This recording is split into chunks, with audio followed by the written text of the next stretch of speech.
Welcome, everybody, to this installment of Dyer's Place. Tonight, joining myself and Mike are two absolute legends in the Atari homebrew community. We have with us John Champeau of Champ Games. And you guys can unmute now.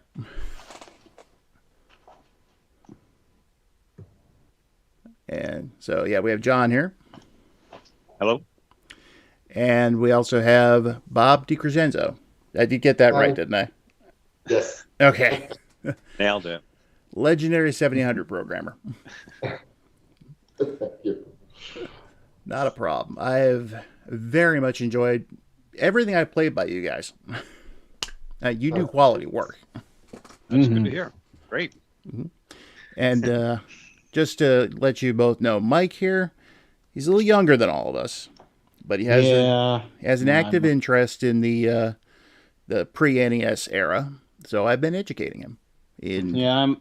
I am a practical infant, and honestly, I feel a little humbled to have some serious experts from an era before I was even born. So, Jeez, Mike, now you're making me feel old. Oh, jeez. Yeah, and that's the last thing I want to do with anything I'm saying. So, I'm probably going to step on my words a lot. So, forgive me in advance.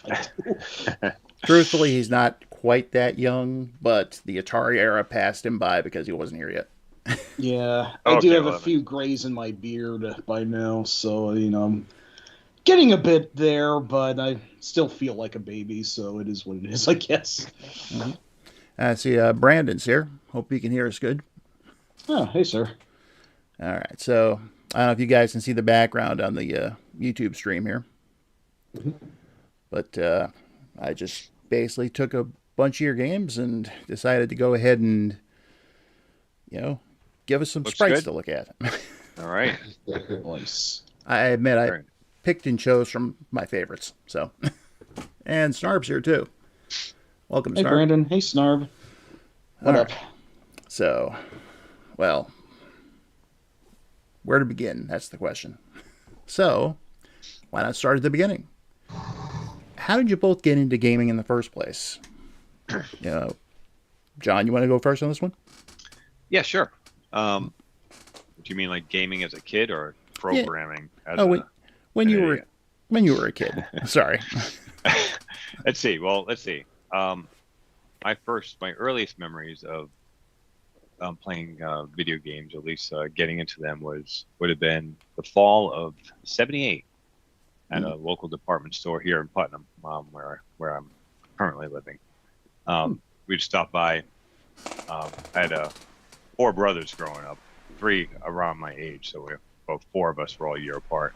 But anyway, we stopped at this local.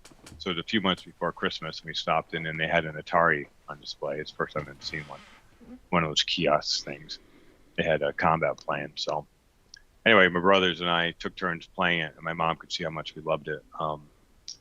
Back then, we didn't really have the means. We didn't really think there was going to be any way we'd actually get it for Christmas. But unbeknownst to us, while we were playing, she worked out a deal with the clerk and had put into the back of the car. And when we woke up Christmas, there we were. We had had the Atari hooked up to our color TV, which is a big deal. It was like one of the big console TVs. Oh, I remember those. Where my mom usually watched her soap operas. So we had to 1 p.m. before Days of Our Lives came into play. But then after that, it got shipped into our bedroom on our 13-inch black and white, and then I didn't actually play Atari on a color TV for another 2 years. That was quite an experience. I still remember that day too, when we actually had it hooked up. My meme's TV came to our house, and I remember hooking that up and seeing Air Sea Battle in all its glory, going, "Wow, okay, now I remember what this looked like." So anyway, that's kind of where it started. And of course, just like everyone here, the arcades started popping up. I have, memories of playing like Moon Cresta. It was like one of the first games I ever played at a bowling alley. And so Bob did a great conversion of that for the 700. And then Space Invaders, and then everything just kind of snowballed from there. It was quite a time to be into video games, because it seemed like every week there was something new and innovative coming out. Not putting down the generation now, but it just seemed like back then it was just it was an untapped market, and the sky was the limit. The creativity was oozing, and just going there and just seeing all these different kind of games and the progression of video games was quite a thrill. So it's kind of but I remember early on wanting to figure out how to make games. So almost like after playing them for a little bit, I got the bug of wanting to actually figure out how to actually make them, and that's kind of started my journey into what I do now, which is software engineering, and then on the side, making Atari games. So, so I guess indirectly, just playing that Atari for the first time kind of laid the foundation and the pathwork for what I would do through the rest of my life. As it turns out, here we are, 45, almost 50 years later. So, yeah, but, so that's how it all started for me. So I'm sure Bob has a more interesting story, but no, maybe not. It was valid enough to me. Yeah, go ahead, Bob. For me, it was I was lucky enough to have a father who worked in electronics. He was the electronics repairman, and he originally worked for PC Richards, if everybody remembers that store. But he went out on his own, and he used to have deals with the people he would get the equipment from, and we had one of the first Odyssey back in '72 when that first came out, the first Odyssey. I still have it, actually. Oh, wow. Sweet. Yeah. And it started there, but it didn't really hit because then until the late '70s, because when we had an Atari stunt cycle, and then we went to the 2600. And that's around the time when Pac-Man came out, as you can tell from my handle, that was the game that did it for me. So around that time, I was going to school in the summer to the program. There was a school that had Texas Instruments 99 4A computer, and I learned on that first. And it just progressed from there. We had Commodore PETs in junior high, and then my high school got Apple IICs, and then I was lucky enough to get one 84 that Christmas when they first came out. And I learned assembly language on there. Now, anybody who knows the Apple knows that it uses basically the same CPU as the Atari systems. So fast forward 20 years later, I saw a disassembly of the 5200 version of Pac-Man, and I said, that looks familiar. I'm looking at the code going, that looks really familiar, because I was doing assembly language on the Apple. So that's what started it for me. And then I did a hack on the 2600, and then I did Hangly Man for the 5200. Then I quickly moved to the 7800 because that didn't have Pac-Man at all. So that's like a quick synopsis of how I got started in all this. Yeah. So. Cool. Yeah, and you're noted for your Pac-Man ports of the 7800. The plethora of them, yes. Pac-Man Plus. Yep. I mean, you even found a way to give us Baby Pac-Man. I never thought that would get ported to anything. That's bonkers. Yeah, and for a while it almost didn't. Yeah. It was that pinball, Kurt Woolish. Damn, I'm so sorry, Kurt. I have trouble saying your last name. Kurt Woolish. I think that's how it's said. That's close enough. He was instrumental in helping me with the pinball section because I could not do it. But he did all the pinball physics and which are perfect. I couldn't get over how well they came out, but that was the push over the hump, so to speak, that I needed in order to finish it, and then it just finished from there. So that was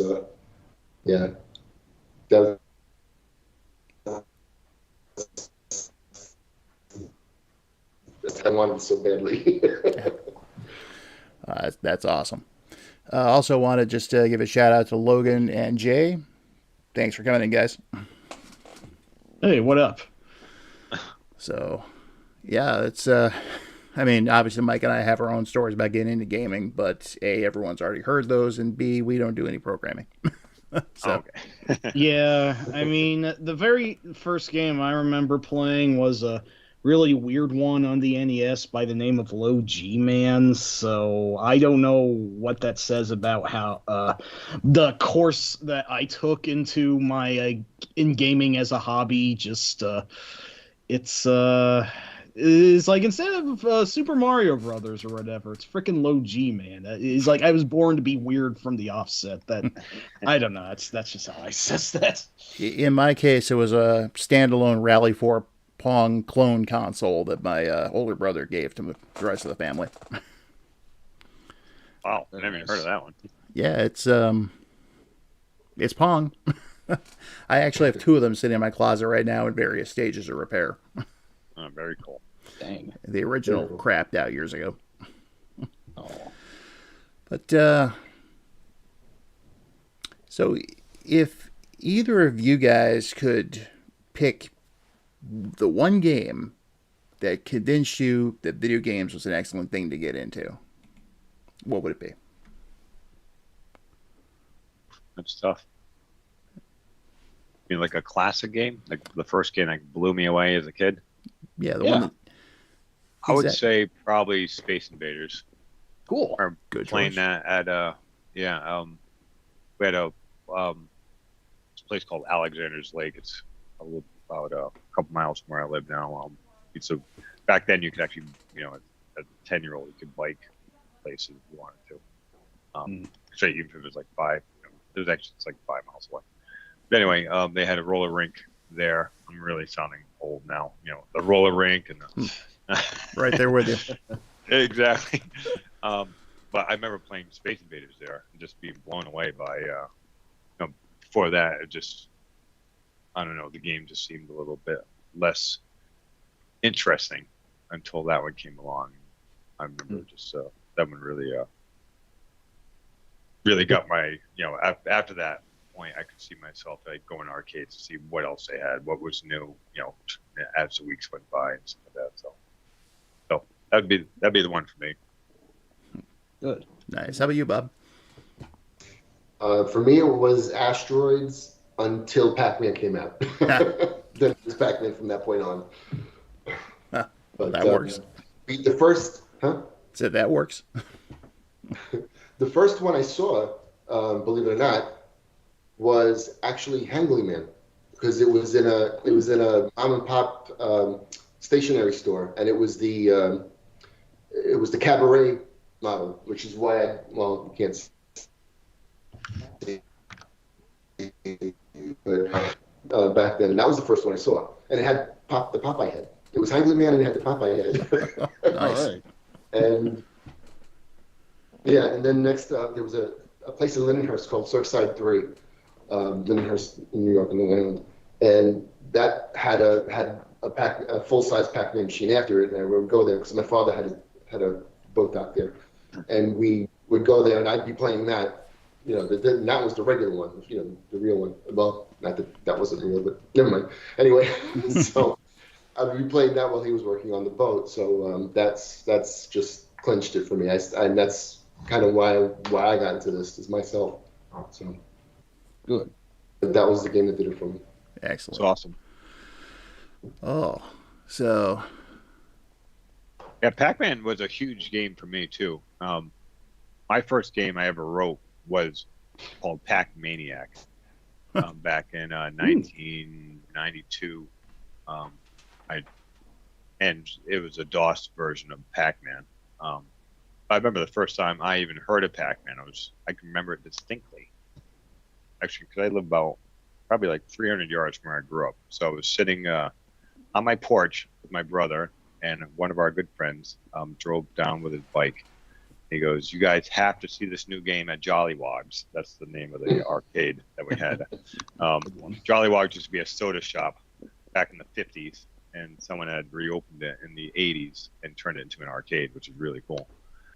And he went, "Oh, you can see this game. It's awesome." Because, Pac-Man was like completely different from all the other games were shooters, stuff like that, Galaxian and Space Invaders, Asteroids, you're always shooting something. He goes, "This game is like so amazing. You're this pizza guy running around this maze trying to avoid the fry guys from McDonald's." That's how he explained it. That wow! Oh my God! That's creative. That's accurate. Not that way putting it. And literally, like Jolly Walk was probably like, quarter mile from my house. So I jumped on my bike and ran down there and started playing and played my first game of Pac-Man. And that was an amazing experience. So that was really cool. And Pac-Man was always one of my favorites. You don't know this, but I had, before we ever met, I had downloaded your DOS versions of Champ. Oh, really? Huh. Wow, I can't speak. Awesome. Yeah, of all of them, Ms. Champ, and then you had a Donkey Kong one too, I think. Back then. Champ Kong. That was that kind of Champ programming day. So Pac Maniac was something I wrote while I was still in college, and uploaded that. And then when official, I put the Champ name and everything, and we became. We had Champ Packham, Champ Miss Packham. Miss Pac-Man I actually liked better than Pac-Man. Nothing against Pac-Man, but once Miss Pac-Man came out, probably because back then you'd play at home, and then the Atari 2600 version came out, and I was so excited. I still remember I went to a Catholic school, and so it was 8th grade. It was it was the March of the last semester before I was graduating 8th grade and moving on to the big time to high school. And I was drawing, I've drawn back of my notebooks, I forgot what day it came out. It was like April 2nd or 3rd or something like that. Big ad, April 3rd, Pac-Man comes out for the Atari 2600. I sketched this whole thing. I was so excited. Then we got it, and I went, this is terrible, which is too bad because I think at that point we had almost been not teased, but it was like I thought Asteroids was an awesome conversion, and I thought Space Invaders was too, and then Activision had already come out, and so the games were getting much better. So my expectations for Pac-Man on the 2600 were really high, and it turned out they could have done a better job. So it wasn't like, I didn't know much about programming back then, but certainly I could see that, I just had a sense that it could be much better than it was. So I was disappointed in it. But then Miss Pac-Man came out, and I went, this is actually a lot better than you play that in the arcade. And so I think that's why my affinity for Miss Pac-Man endured until I saw Pac-Man on the 5200. Then I was like, okay, that's what I'm looking for. So, which was amazing. So, but anyway, I digress. But that's those are my core memories, unfortunately. Oh, that's pretty on point. You think it'd be something cool, like, hey, I went to this party, I met this girl, I remember this, bought the car. No, I played Pac-Man, played Miss Pac-Man, I played Junior Pac-Man. It's quite the resume. So anyway. Yeah, I've actually got a little Pac-Man memory myself. As I'm just a little bit, a couple years younger than both of you, I missed the initial arcade release, but I was of the right age when they were just bombarding us with everything Pac-Man, cereal, SpaghettiOs, candy, coloring books, stickers, cartoons. Yes. Yes, I remember the Pac. I actually watched the Pac-Man cartoon. Yes, so the one that Pac-Land was. Yeah, exactly. The hat and all. That and the Smurfs. So, but anyway, nice. I don't want to give away too much here. So. But I do remember the 2600 game coming out, and even though we bought software whenever we could for our 2600, my parents didn't get that one. I ended up seeing it like at a school function. And they had Attention? No, actually, it was it was some kind of school carnival. Inside the gym, they had 3 TVs set up with 2600, all playing Pac-Man. Holy crap, that's cool. Yeah, and I'd seen the arcade game like once before that, which I thought was really cool and all, but I remember looking at the 2600 game going, oh, that's different. Yeah. And, yeah, I mean, it's as a game itself, it's fine. It's just the fact that they called it Pac-Man. They'd call it like Maze Muncher or something stupid like that. Yeah. People have been, oh, this is fine. It's like, if you can accept slot racers and, basic math, certainly Maze Muncher would have been fine. Hey, you're just running around with this wrench trying to eat, squares for some reason. But instead, it's like, no, you got to squint and pretend this is Pac-Man, which had none of the charm of the arcade. Looking back on it, kind of a kick in the head is that we didn't get Pac-Man, but we got Math Grand Prix. Yes. But I will say that my parents did eventually get me the Coleco tabletop Pac-Man. Okay, So that was actually really cool. That was a good Nice. one. I love. I love yeah. those. Obviously, yeah. I probably should mention that even from gaming. It's before the Atari. I'm sure we were all into. I know I was into those handheld games. I loved them all. Oh yeah. Like Digital Derby. Blip. Certainly those tabletop Coleco ones. I remember the ones like Hit and Missile. Was another one. Hit and Missile. I had that one. Yeah, Yep. we had Bambino. Boxing was a favorite for us, especially with my brothers. We'd love to beat the heck out of each other, like for real. And I was like, well, let's do this on the screen. Less blood. But yeah, there was that. I still love those, and I collect a few. I have head-to-head baseball. I get I love the sports games. The head-to-head football, the Mattel football too. Those are classics. And Oh yeah. but anyway, so yeah, but the tabletops, they were a little out of reach as far as cost-wise for us growing up. But I had a couple of friends that had those, so I thought the Galaxian was the best one, in my opinion. The Galaxian was amazing. So I never got to play that one. I only ever played the Pac-Man one because Pac-Man was cool. But Galaxian was like full color. It was amazing. I thought they did. Nice. Also, just want to say hi to Bruno, who just joined us here in the chat, and he is actually responsible for getting me a replacement for my original Coleco Pac-Man. Way to go, Bruno. Yeah. Believe me, I still appreciate it. I still play it from time to time. But the one Pac-Man arcade game that really made an impact on me might not be Super Pac-Man. Oh, you got it right out of the gate. Did I really? Yes. I love Super Pac-Man. I've been actually working on a. I probably shouldn't be saying this because people will be like, "When is it coming out?" But I've been over the years. I've always wanted to do a Super Pac-Man for the 2600, and I was actually working with the guy who did Duck Attack. I can't remember his name, and I apologize up front. But he had started it. What's his name? I'm drawing a blank. But anyway, so that would be.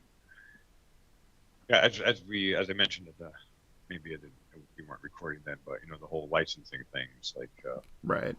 Try to stay away from high profile games as best as we can. But then we go and release Galagon. So but besides that, Super Pac-Man. I love Super Pac-Man. I played on the 5200, and I think it's one of the better Pac-Man clones. So. Well, I will say this. After I joined Atari Age originally, which was like 2014, 2015, something like that, and I found the store, first game I bought was Super Pac-Man for the 700. Oh, great. Very good. Bob made that, I assume, right? Bob, you've been all Pac-Man, all pack all the time, right? Mm-hmm. Yeah. So that was my introduction to your work right there, Bob. Thank you. That's a wonderful conversion too. Yeah, oh, yeah. I love. Definitely. Yeah, unfortunately, 7800. It wasn't for Bob. I'd hate the 7800. Because I remember back in the 90s, I was getting back into after we all, maybe not all of us, but certainly I got into PC gaming, with DOS and then EGA, VGA graphics and Sound Blaster stuff. And the games coming out were amazing. I thought they were. I personally think it was the golden age of PC gaming before everything became a first-person shooter. Yeah. But I remember in like 95 or 96, someone had advertised. I was getting back into classic gaming, and someone had advertised a 7800 in Orange, Connecticut, about an hour drive. I remember driving all the way there, and I picked it up, brought it home. And the games are good, but I could not get over the sound. The sound was driving me insane. It just felt like two cats being mutilated. It was terrible. And it wasn't until Bob came out, people started, programming the system properly that, right now, I think the 7800 now is just booming, and it's all, thanks to Bob, who basically took what I thought was like a dead, basically brought it back to life. And now it's the library for the 7800 is prolific, in my opinion. It truly is an arcade machine, arcade. Yeah. Here, Bob, you're a necromancer and you didn't know it. Yes, exactly. So 7800 wasn't dead, but very common.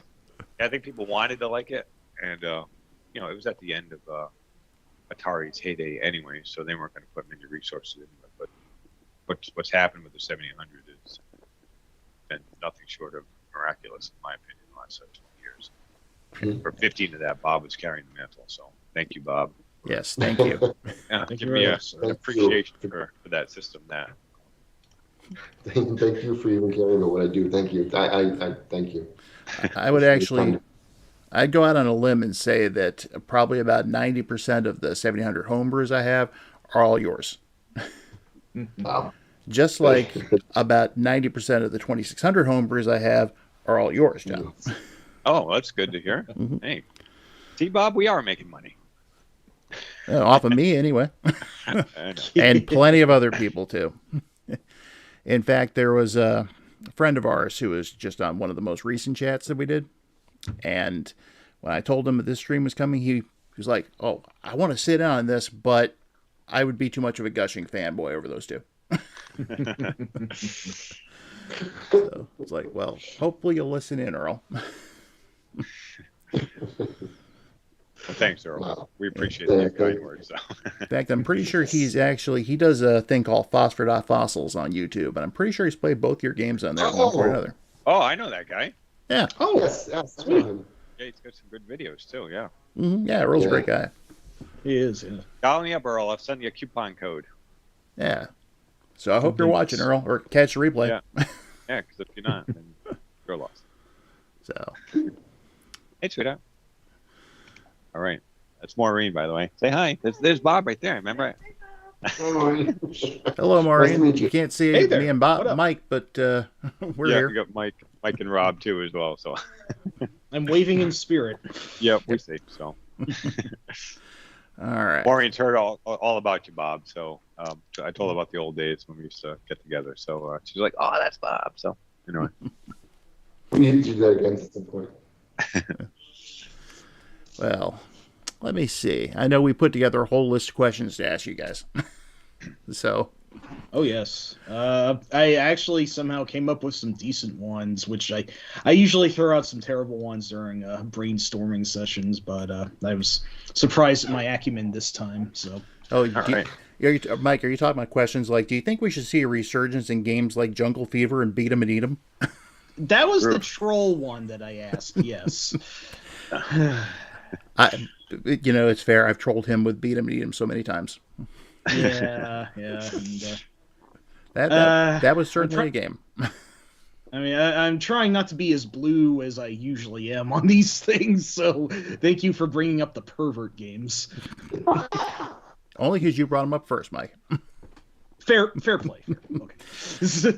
But here's something we've both been kind of curious about. Now, I know, John, you mentioned you were into PC gaming in the 90s.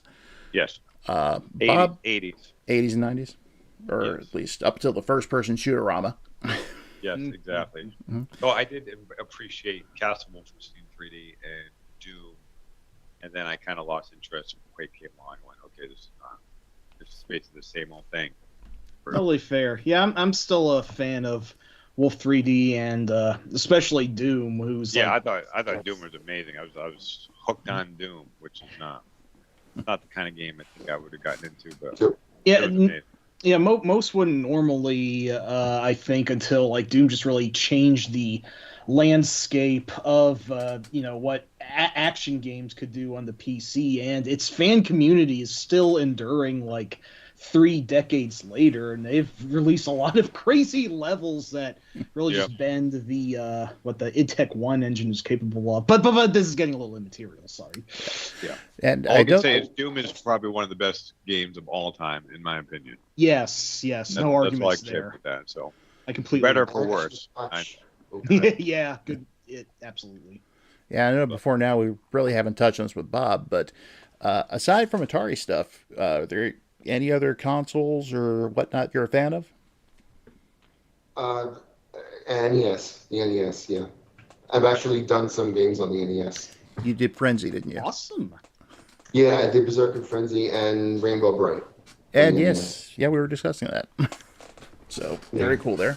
How about you, John? This is going to sound strange, but I never got into the NES. I don't think I ever played it. I played it probably once or twice. Just happened to come out.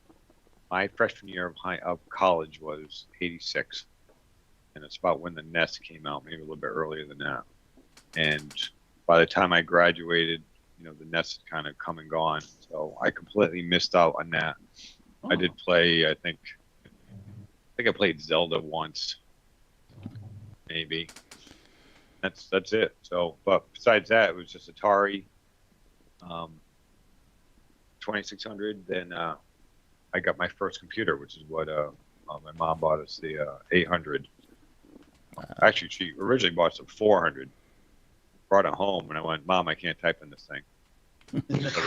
Membrane keyboard. Huh? Yeah, so literally we returned it like that day. She goes, "Well, I know you're going to be a programmer. You're going to get into computers, so I need to get you something better." Which, bless her soul, because we really couldn't afford it. But she went out of her way to make sure we had the 800, and I love the 800. The 800 was amazing. Then it died at some point, and my brothers actually bought me an XL for Christmas. Back by then it was like $70, which is still a lot of money, but that was a very, very generous and sweet gift for them. And I actually brought that to college, my 800 XL, and then got into PC gaming. And then I didn't get back into console gaming until the PlayStation, which I thought was great. I loved the original PlayStation, not the 2, 3, 4, 5, whatever that. The original one I thought it was really cool. Yeah, basically anything you could ask for genre-wise was on the PlayStation, the PS1, including and actually how I think first experienced several 2600 games was for all the retro compilations that were released on it. Yes, I found myself buying all those, and so I had like a ton of them. And then I got an original Xbox, which I think is probably my most favorite modern console, was the original Xbox. My son still has it, and I loved it. I thought it was the coolest looking one by far. Yeah. And I know it was big, but I love the original Xbox. And then that's it. Since then, I've gotten like the Xbox 360, but we've only gotten it. We got the Xbox. What was after that? It was a 360. It's a 360 just to play Rock Band, because I don't know if you guys know what Rock Band is, but basically, because my son and I were into it, and then so I bought that just for Rock Band. That's all I really ever played on it. And then we got the 360 to play Rock Band also. That's the only reason why I bought those systems, and it was also a great player. I can tell you, I would have bailed completely on console game after the PlayStation 2 if it wasn't for the fact that Splatterhouse was released for the Xbox 360. And wasn't that like an old game, is that the one where you have like a gun and you're like shooting things on the screen, or is that? Well, you can't get a shotgun in Splatterhouse, but for the most part, you're just like punching zombie heads off with your incredible magical strength. 2D action side scroller with a heavy horror theme. You're actually talking to a guy who's known collectively to most of the internet as the Splatterhouse guy. Yeah, it is absolutely his thing. He started West Mansion quite a while ago, and that was like the major source of this obscure but to me fascinating series that was just a wellspring of knowledge for this thing I thought was cool. I didn't even know much about until I researched more. And I basically first met Rob because I was trolling his guest book with a lot of enthusiasm, and he said he more or less said, "Hey, stop polluting my guest book. Just come to my forum if you want to say all this shit." Exactly. Nice. But what happened in 2007 was that Namco was tossing around the idea of reviving an old property to compete with the more modern kind of adult fare that was going on. Someone brought up Splatterhouse. They started that. They found my website, and they used it as a resource, actually invited me to check out early builds of the game and things like that. And there's little traces of my fingerprints all over the 2010 game. That's very, very cool. That's great. I've been riding that for 15 years now. Yeah, might as well. Yeah, hey. Yeah, and keep writing it. Dang it. Yeah. Yeah. Well, you know, That's I've tried. about the internet. Your 50 minutes of fame can become 15 years. Yeah, it's true. Good way of putting it. And looks like my sister has shown up in the chat. Hey, Sharon, what's up? Yep. So, she was there when I was young, and no, we started an hour early tonight, Sharon. Yep.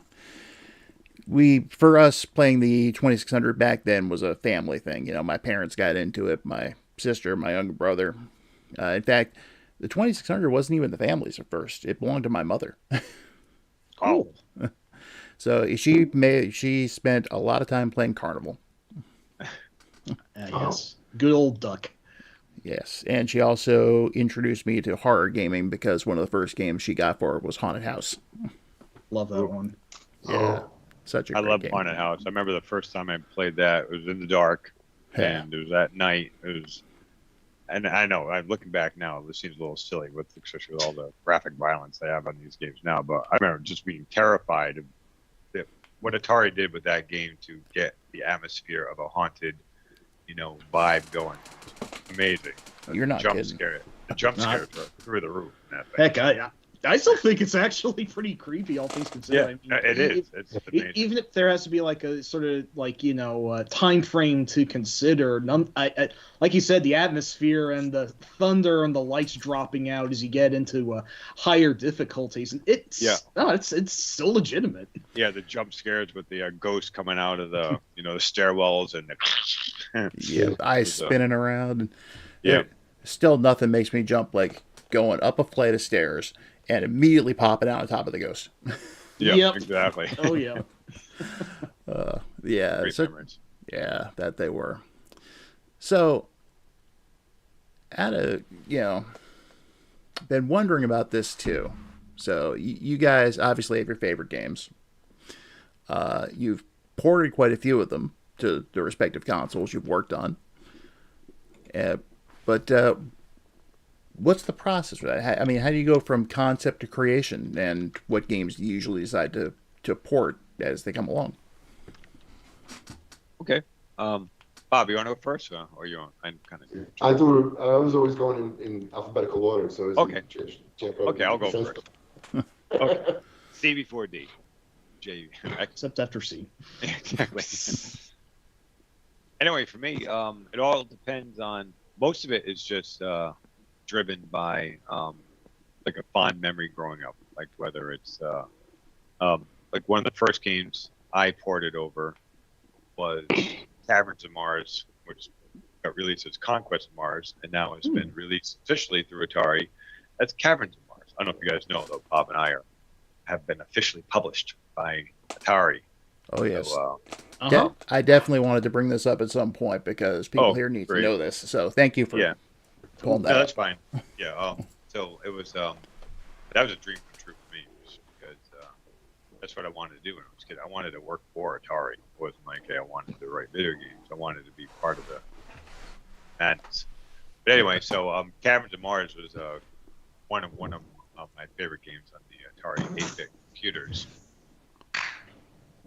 So that's kind of what inspired me to port that over. I don't know if you guys know the history. I'll just be brief about it. But basically, there was a Flashback 2 system that was released back in 2005 or something like that. One of the games they put on there was Caverns of Mars, but it wasn't that good.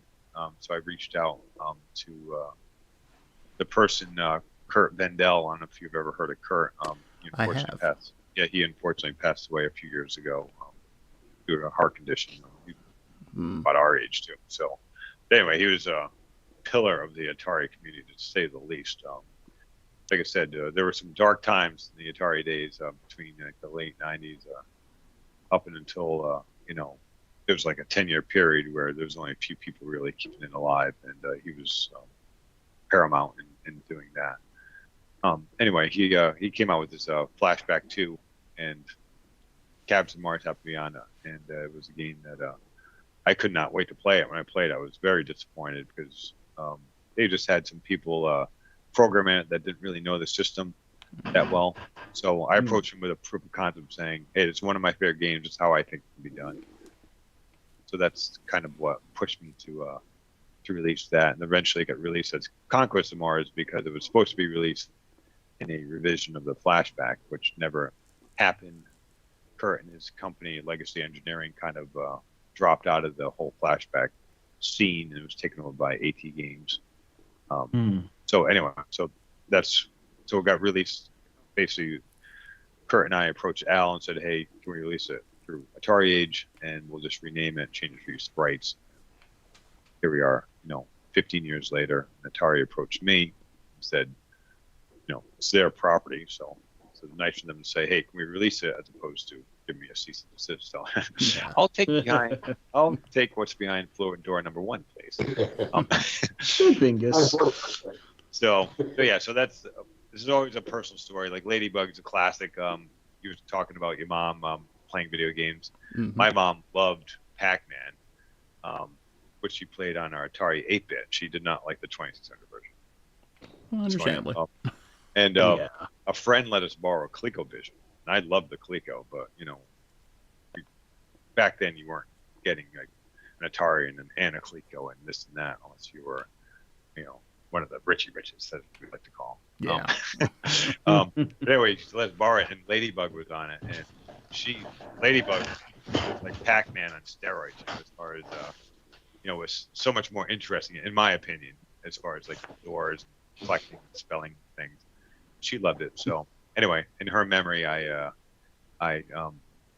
took it upon myself to try to write that as my first one of my first games in 2006, and so that's kind of what started that whole thing. So anyway, so every game from then on has been some kind of memory, like Spider's Arcade. I was actually just at the place that had it because I'm in the same town. I went, I remember Spiders, so I'm going to make that game. So it's kind of what drives me. That I just want to say that one I'm really looking forward to because I'd never even heard of it until you announced you were going to be doing it. Yeah, it's interesting because back then we didn't have the internet. I know, Mike, it's hard to believe, but there was a time back then where you only knew what was happening in your town or whatever was published in Electronics Games magazine or something. I envy you guys being able to have several years not in this cyberpunk hellscape of our making. So yes. I am actually a bit envious, for real. Yeah, no, it's I know you always see posts on Facebook saying, kids living in the moment, no cell phones around, and then you get the classic millennial or whoever saying, okay, boomer or whatever, some of that.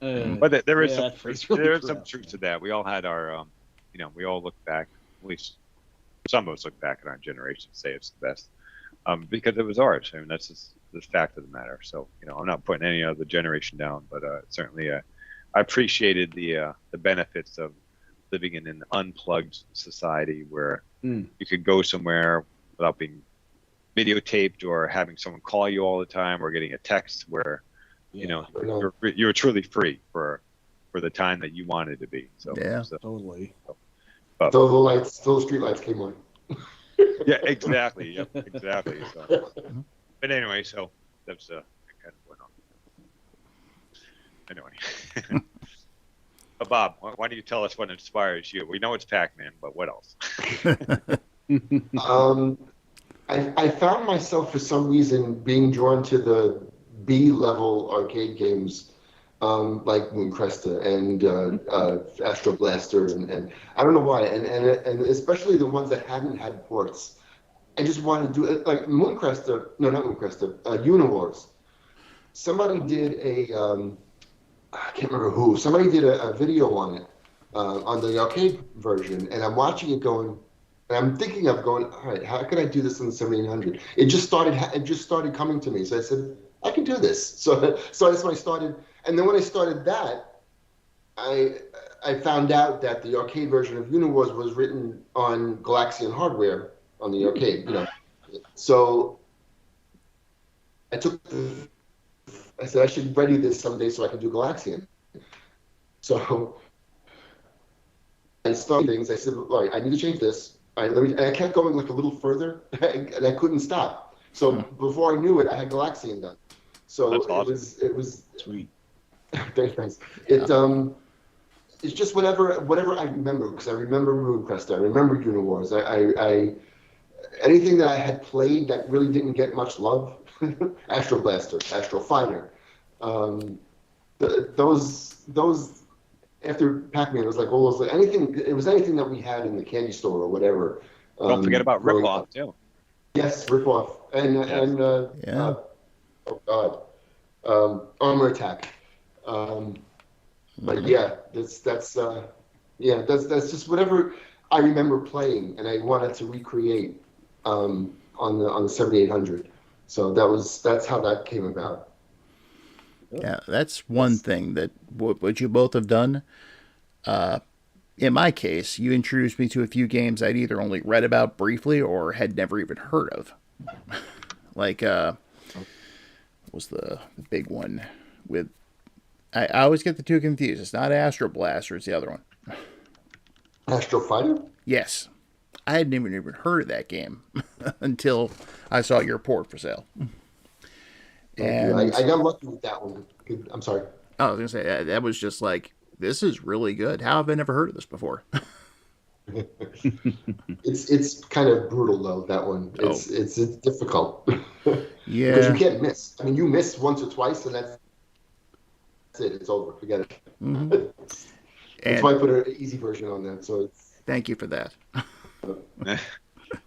Yeah, I have to say, like porting like an obscure game or a not so popular game and bringing that to the masses and getting the attention that it probably, like I said at the beginning, is that we lived in a time where every week there was something big coming out, and even though it was very exciting for us, one of the drawbacks of that is that some games that deserved more attention would just be left in the dust. It's kind of like movies that come out, and you find a movie now that didn't get the attention it deserved because it was released at the same time as a Star Wars or something like that, some big event where it just got lost in the shuffle.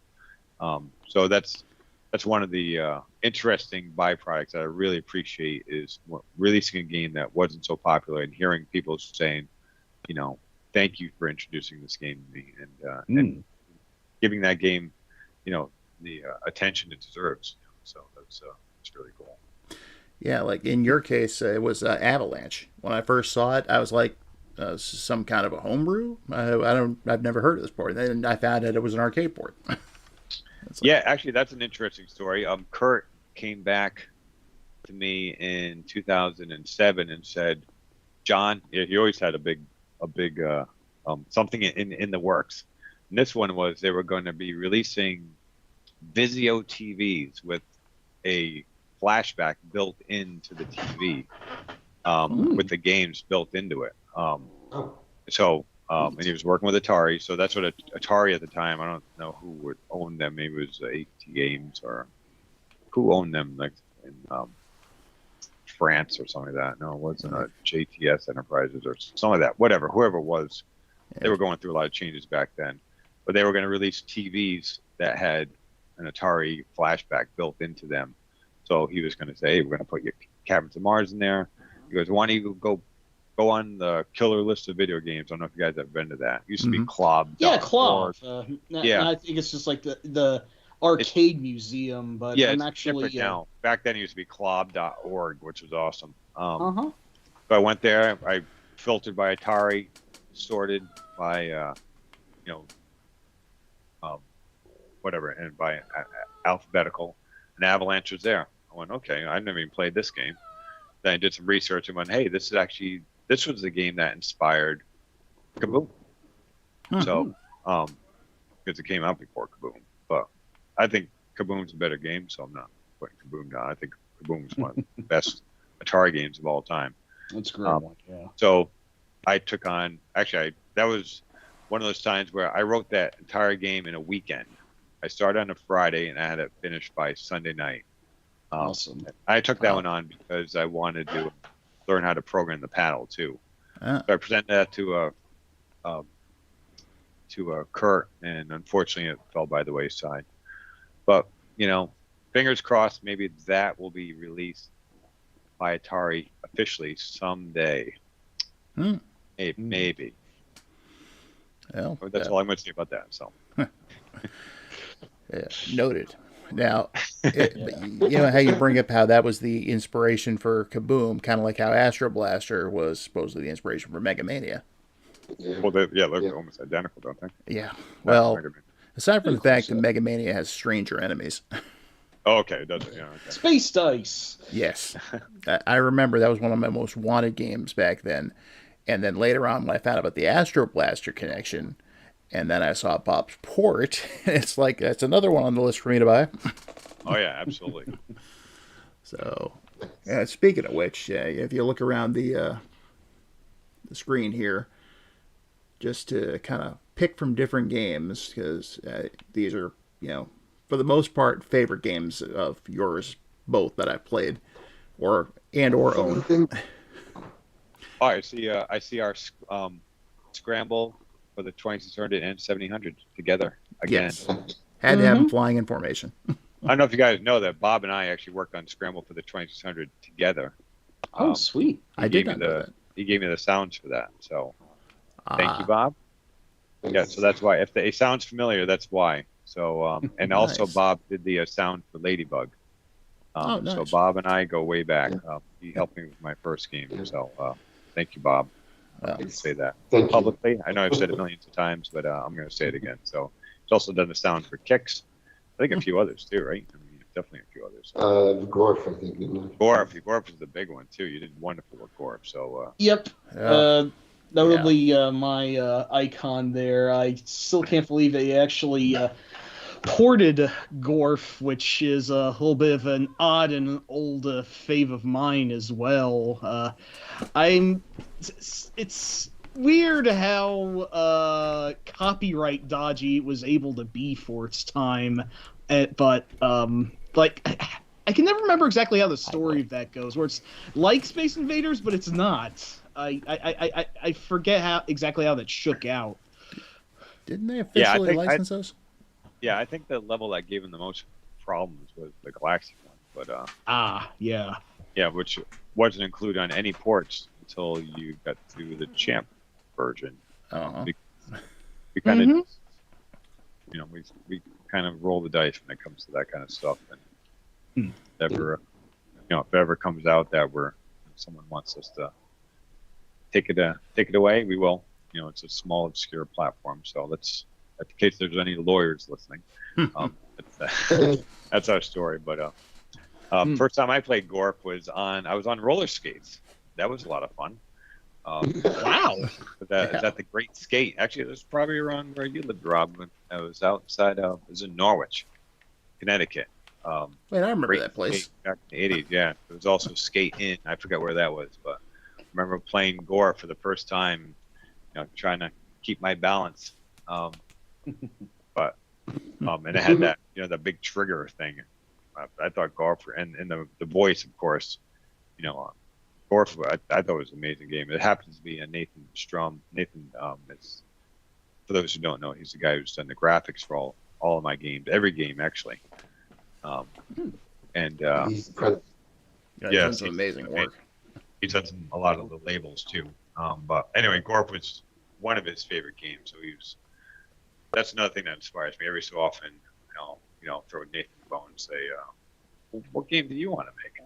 And then, then Gorf comes along. So it's like, okay, well, I can do Gorf. Kicks, he was a big Kicks fan too. So, yes, hard to do. So, but anyway, well, I will say there that for the 2600. I know when I was first really introduced to your stuff, John, was when Zookeeper was announced. Mm-hmm. I played it on one of the Taito collections for the PlayStation 2 and loved it. I saw that you were doing this version of Zookeeper. It's like, well. And yes. Yeah. That was interesting. Yeah, I'd never played Zookeeper back in the day. Like I was saying before, there's some great games that just got lost in the shuffle. And, back then there wasn't MAME or anything like that, so you're only going to get exposed to games that were at the local, like Bob said, at the mom and pop store or whatever. So certainly Zookeeper wasn't going to make that cut. No. But yeah, first time I played that was on, I think Maine, believe it or not, back in like 2000 something or other, and I went, this would be a really cool Atari game, and that's kind of what inspired me to do that one, because it was a game I loved, and once I love a game, I want to share it with everyone else. I'm like, hey, if I like this game, there's got to be at least someone else out there that's crazy. Oh, yes. So, and we found him. It was Rob. Exactly. That was, and the funny thing, it was actually ended up being a Christmas present from my daughter, but because Al was a one-man show, and kind of still is at the moment, I'm still waiting on my last chance stuff. Yep. Which actually, interestingly enough, consists solely of games from both you and Bob. Oh, okay. Wow. Thank you. But and it turned out it wasn't the last chance, at least not for my games or for Bob.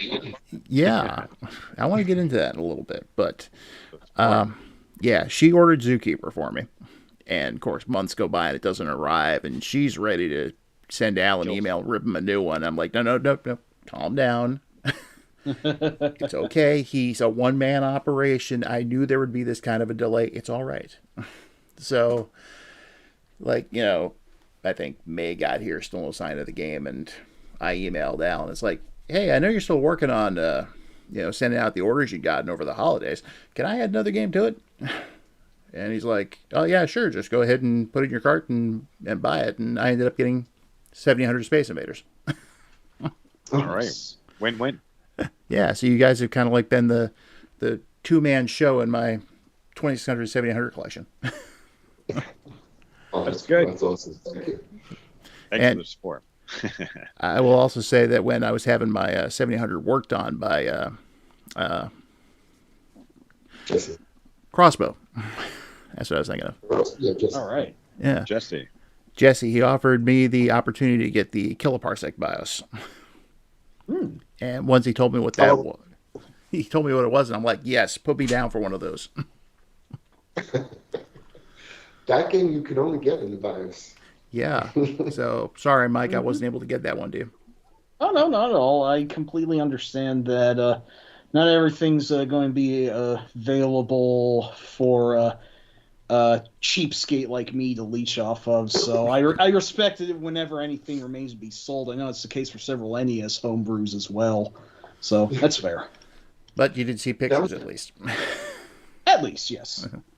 That was a quick game I put together. I always like Parsec on the TI, but it was a quick game I put together because we had 8K of space when Revenge was working on the new BIOS. We were getting, it was going to be a 16K BIOS, so I had 8K to work with, and I said, all right, it's got to be like a small, like quick thing. So that's why I put that together.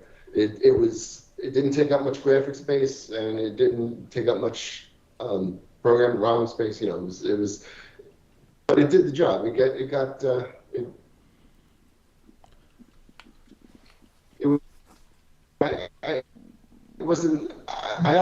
liked it. I liked how it came out.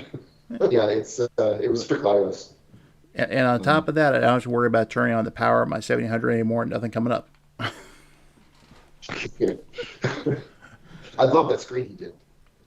That opening 700 screen? Yeah, I love that screen he did. Yeah, that is a really cool looking screen. Awesome. But I was curious about something for both of you. Obviously, you're not the only homebrew programmers out there. I know we aren't? Well, I mean, I've heard of Muddy Vision. I know. I'm being silly. So I was kind of curious about a couple of things. It's like, you guys, is there like kind of a homebrew developers thing where you guys kind of maybe swap ideas or like help each other out if you're having problems with certain aspects of programming? Or I don't think there's anything official that I know of. Mm-hmm. I mean, I'll reach out to actually probably the guy I reach out the most is Thomas Gent. You guys know who that is? Yes, I do. He made TJ is great. I call him TJ. I don't know if he likes it, but that's what I call him. But he's helped me, and I'll usually reach out to him for if I need like some compression scheme, like for example, when I did Scramble, I could barely fit that into 32K. Well, actually, 28K. I don't want to get into 26K. I don't want to get into technical reasons why that was that. But then when we did Super Cobra, I basically used the same engine. I went, okay, but now I got to squeeze in like 6 more levels. So I reached out to Thomas and Daryl Spice. I don't know if you know Daryl. Of course, everyone knows who Daryl is. Draconian. Yeah, and they worked out this. We worked out this. He worked out this Huffman compression scheme, something like that, which was technical things, and was able to get it all squeezed into 32K, and then I actually had some extra space to put in some additional features as well. So, but yeah, he's been him and Daryl, then Chris Walton. Certainly, that's just from a technical programming standpoint. I'll reach out to people, whether it's like how do I program the driving controller, which I needed to figure out for turbo or things like that. And then just from a resource perspective, already mentioned Bob. Bob's done a ton of sounds for my games over the years. Yep. Nathan, luckily I don't have to ask him. At this point, we've done 15 games, so at this point he kind of knows. He kind of has to do whatever game I make next. But he's great, and he's also taken on. He actually did the sound for Turbo. He loves the Atari box. He's a big fan. He actually runs an Atari box club on Atari Age. So he's done like the voices for Gorf and Nice. some other games as well. So yeah, so it's a wonderful community. It's kind of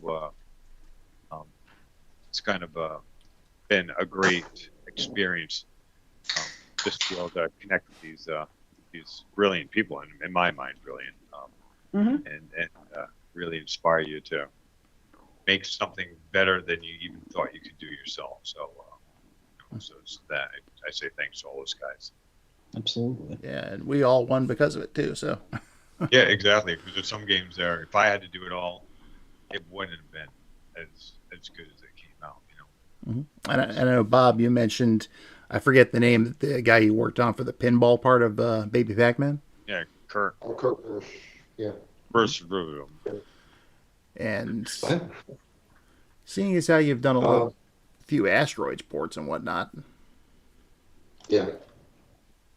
Yeah, I did. I always liked Space Duel, so I remember working on that, and I actually was going back and forth with Owen Rubin a little bit on it. He was going to. The tethering isn't there because at the time I didn't know how to do it. That's about as honest I can be. And I talked to Owen. He was going to get me if he found. He said he thought he had the source code somewhere for it. For that section, he was going to look for it for me, but I don't think he ever found it. But I ended up sending him a cartridge, for kind of talking to me about a couple of things about Space Duel. Bless you. Right. That caught me out of nowhere. No worries. But as far as to answer your original question, I'm not aware of any club or anything either. If I hop on Atari Age, I see somebody ask something that I know I can answer, I'll answer it. If there's any doubt in my mind at all, I'll let somebody else answer it. Yes, exactly. That's how I am too. Wow. That makes sense. I know my limits. Yeah, speaking of the Atari box, though, I got to say that thing has certainly been really incredible. Absolutely. In fact, when Jesse did the modifications, my 7000, he actually introduced that new audio mod that he had. He yanked out the useless RF thing, wired a headphone jack in there. Now it actually plays the Atari box sound through the television. Cool. That's awesome. Yeah, I use a mixer for that, but yeah, that's even better to have it integrated into the system. Where what does it do? So you hook up the Atari box to the joystick port, and then you just backfeed it into the 7800. Exactly. Oh, that's awesome. Yep. Jesse didn't do that for me. Yeah, well, it might have depended on when you had that done. Yeah, no, he never actually. He did. He fixed the 5200 actually. So. Well, I'll tell you, You're saying, what do we all think? What do we all think of the 5200? Good, bad, ugly? Huh. That's a little bit of a mixed thing with me. Oh? Mm-hmm. Okay, I'll go first. I personally love it. I remember seeing it at Sears, and I thought it was the coolest thing. I still think it's the coolest thing. I love the controllers. I've never had any issues with it. I think the games are great. I remember I played Pac-Man at one of my friend's house in Galaxy, and I just thought it was that's my favorite, probably classic system, and I've always wanted to get into programming. Maybe one of these days, once I run out of 2600 projects. That's all I got to say about that. How about you, Bob? I actually had a 5200 back in the day. I got it because of Pac-Man, because I wasn't crazy about the 2600. I liked it for countermeasure. That was another reason. My uncle had a 5200 first, and he had countermeasure, and I loved countermeasure. So I wanted to get that, and that's why I did the 1700 word. You broke up pretty bad there, Bob. Oh, I'm sorry. Okay. All right, is this okay now? Oh yeah, we can hear you. I think everyone else hear him okay? Yeah. Yes. No worries. Okay. Should I repeat that, or did you guys get it? Or Something about an uncle and countermeasure? Yeah, it's the last I heard clearly. Mm-hmm. My uncle had a 5200 first, and he had countermeasure. Yep. Yes. And I ended up loving countermeasure so much that I kind of did a continuation of it for the 7800. Yes. So so I like the 5200. Yeah, mostly because of Pac-Man and countermeasure. Those two games alone. Good choice. All right, Mike, you have not as much experience with the pre-NES consoles, but what do you think of what you've played or seen of the 5200? Crap! I was supposed to do more research for that. Oh, geez, I'm gonna look like a total clown. You're getting penalized for this, Mike. Yeah, I mean, if we had our conventional soundboard, I'd probably earn at least 3 ducks for this. But I mean, from what I do know of the 5200, it did seem like a fair step forward from the 2600. That, like, it was. Well, would it be fair to say that, like, Atari might have learned a few lessons from Coleco with how to properly port games at that point? No, that sounds stupid. Oh, jeez. You see, this is the point where I wonder why Rob actually brought me on. I'm just kidding. Or am I? But I mean, I like what I have seen of the 5200. That it was actually attempting to better integrate, like, the bridge between console and PC gaming, as being effectively part of the 8-bit family, and having Rescue of Fractalis on it, which I identify foremost as a PC game. It does have some neat stuff, but I don't know nearly as much about it as I do the 2600 or even the 7800 at this point, except that the console is incredibly huge. Yeah. Yes. That it is. I think they call it Big Sexy. They're actually Atari was working on what was called the 5200 Junior, which was going to be basically about half the size. They were just taking out because half of it is just to store your controllers, the storage back there. So there is a prototype out there. You can Google it at some point. It actually looked pretty cool. So I always hope that someone would mass produce that, because as much as I do like it, and I have 2 of them actually, it does take up basically half the room. So it's like the old mainframes back in the 60s, where they had just huge things. That's the 52. Well, I should tell you about my own experience with the 5200. I have never actually played one. Not an actual unit, anyway. See, when I was growing up, my parents were not going to spring for another console. So I remember seeing all these neat-looking games coming out for this thing and knowing that we weren't going to get them. And then I must have been probably in 10th grade at the time, and we just moved to Florida. And the first guy I met, turns out he had a 5200, and he offered it to us. Caveat was it had been struck by lightning. Wow. So I said, okay, I'll take it anyway. Never could get it fixed, didn't know how. It stayed under my bed for a couple of years, and I think eventually it just got thrown out, which kind of bums me out these days because there was a crap load of games with it. Oh, that's a sad story. Same thing happened with the Odyssey 2. I managed to get my hands on at one point. You threw away an Odyssey 2? I didn't throw it away myself. I think it went in a cleaning thing that my mom was doing after I moved out. Oh, that always sucks. Yeah, but I do remember playing the Odyssey 2. I thought the Odyssey 2 was really cool. I thought that was That's right, Big XP. Yes, exactly. Yeah. Oh yeah. See, if Earl was here, you'd be talking his language right now because he's a huge O2 fan. Yeah. Mm-hmm. But I have played a lot of the 5200 library since then via emulation and on the 400 Mini. And I like what I've played. Yep, I do have the 400 Mini. That's the thing about the 5200. One reason why it failed is that they basically used the same hardware that was in the 8-bit lines that was in the 400 Mini.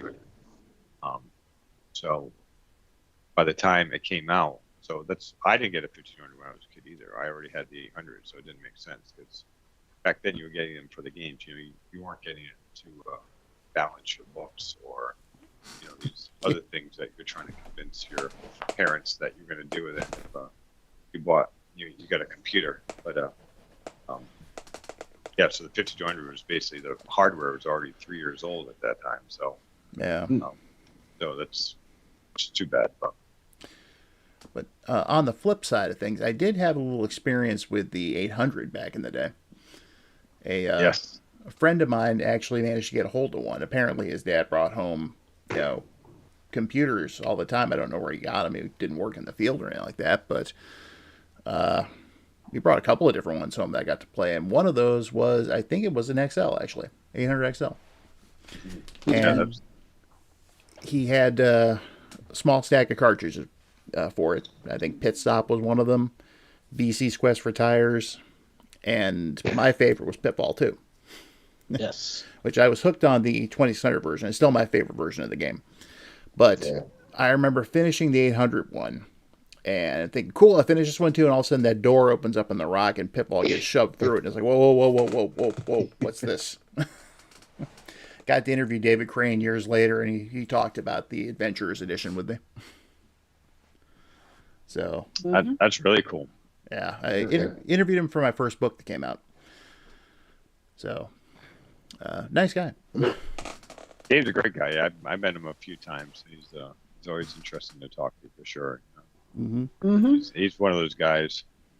I remember, when we first got the Atari, I certainly liked it a lot. Combat, air-sea battle, all these things, blah, blah. But I got to be honest, it wasn't until we got that Christmas that we got a few Activision games that. Oh, yeah. Freeway, I remember Skiing, those games, just the color. And that was when we had a color TV finally to play it on. It was like, that's kind of what really, even Laser Blast ball games. I know Dave made that one as well. I thought it was very cool, but it's unfortunate that it didn't really have much replay value. But that's when things really turned for me as far as seeing the potential behind what you can do for a video game, and certainly what the Atari itself was capable of. So. Oh yeah. Oh, yes. In fact, the first two Activision games my parents bought were Freeway and Pitfall. Okay. Yeah. Wow. Excellent. Yeah, my father is about a year shy of 90 right now. And I was talking to him recently. He's like, "Yeah, you remember who was the first one to jump over all the crocodiles, right?" Yeah. Yes, Dad, it was you. Oh, that's great. So But let's see. Bentley Bears Crystal Crest started out I started out as me trying to do like a Pitfall 3 kind of thing, and that's what it turned into. Oh, very cool. Yeah. Awesome. Nice. I've always wondered for years why Crystal Castles never got a sequel. I mean, I love the hell out of Crystal Castles. And then I saw this, and I actually remember going on eBay looking for a Pokey chip just so I could have, the best version of the game that I could have. Found one loose that I bought, sent it to Al. You can use this. Oh, yeah.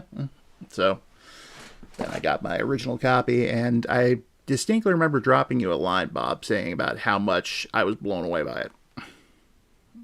Oh, wow. Thank you. Yes, it's a hell of a game. That's a great game. It is really cool of what I've played of it. Yes, I gotta get more into it.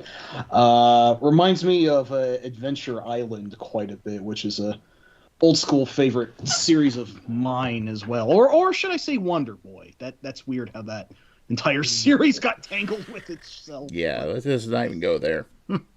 Well, no, son. There's a thread on Atari Age about the beginning of Bentley Bear and Wonder Boy and how that all came about. I think the title is Wonder Boy on 7800, and then that's where you see Bentley Bear's Crystal Quest begin. Excellent. Didn't they have a proof of concept for Wonder Boy up in that? I'm sorry? They had a proof of concept ROM for Wonder Boy, I think.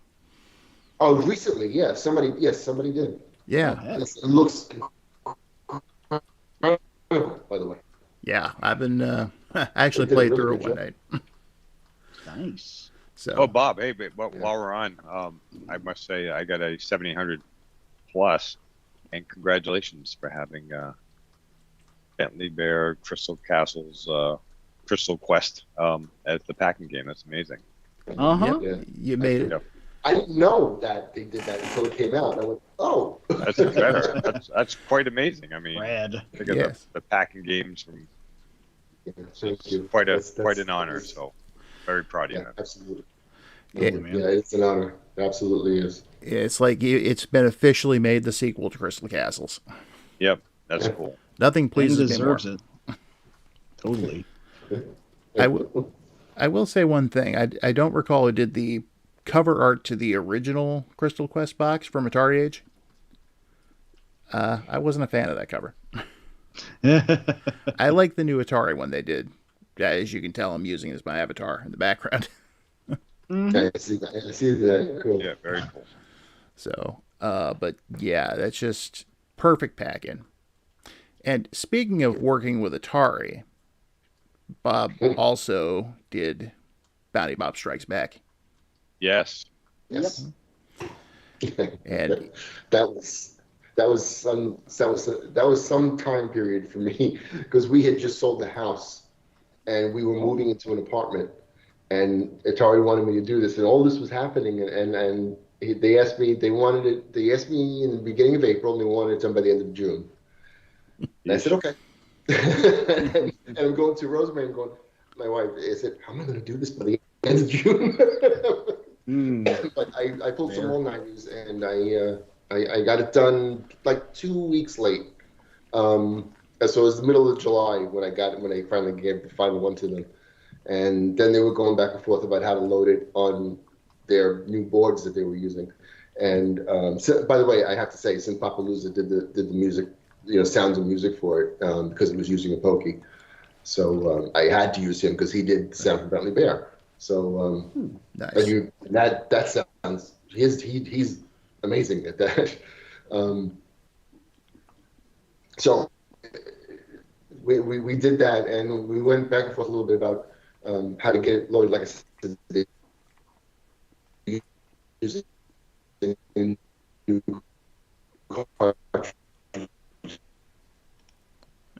You're breaking up again pretty bad. Into just about.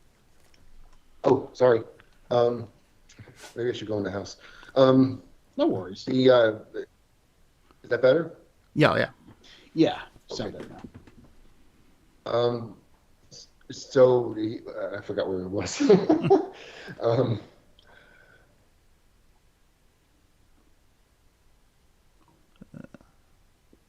I know you said Atari had contacted you.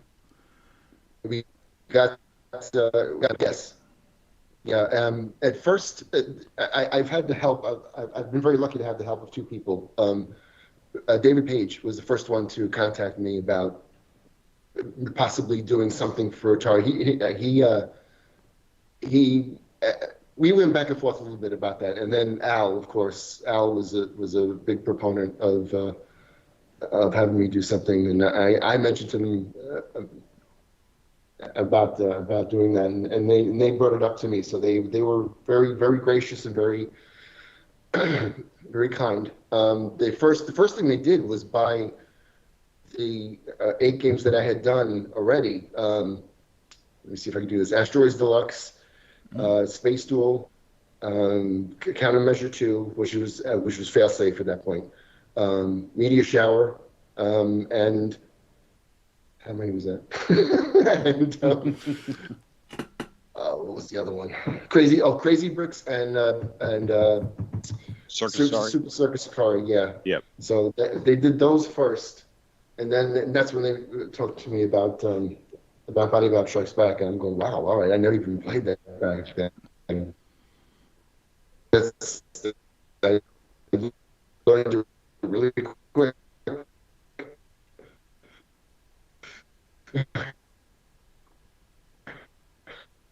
Wow, you are really cutting out there, Bob. Not sure what's going on. I'm so sorry. Damn. All right. I don't know how much you got. I don't know when I started breaking up. I don't know. Well, I think it was right after you were saying that you'd never even played Bounty Bob before. Oh, yeah, but I got that done as quick as possible. So I made sure everything was all right. I did some all-nighters and stuff like that. But it was worth it because it was fun. It was new. It was fun. It took me out of my comfort zone. So yeah, it was enjoyable. I'll say you did such a good job porting that I get stuck in exactly the same place I do in the 800 version.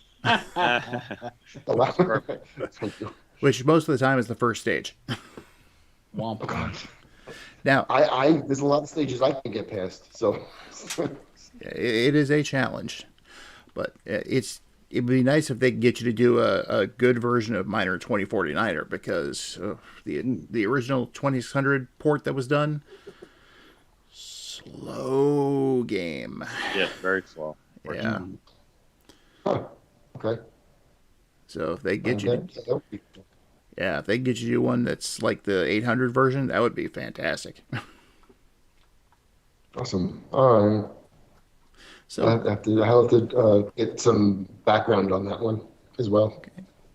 Well, that brings play a little bit, That brings me to another question for both of you.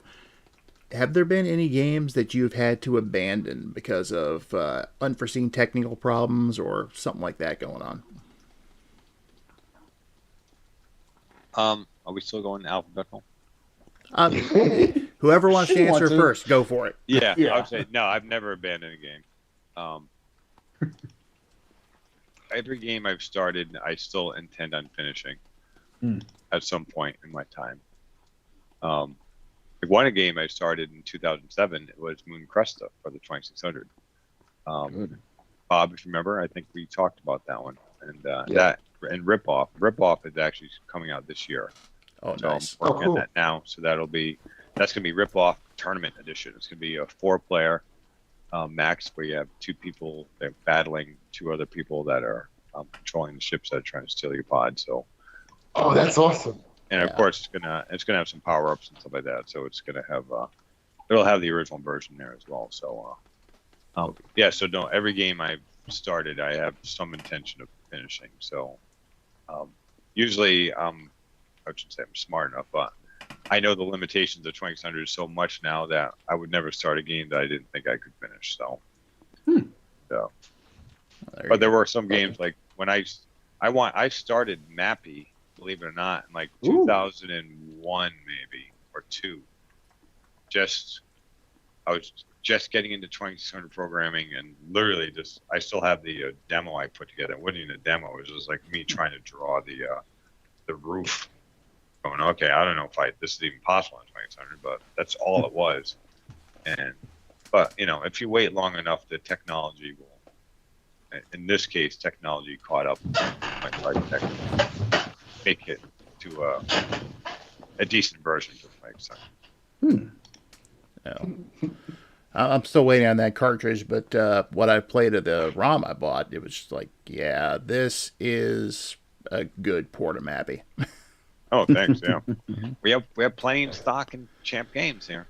Yeah. I don't know if people know that a lot of the games. Any of your listeners know that. A lot of the games all the games that Al doesn't sell for us anymore. We took on the role of publishing them ourselves. So.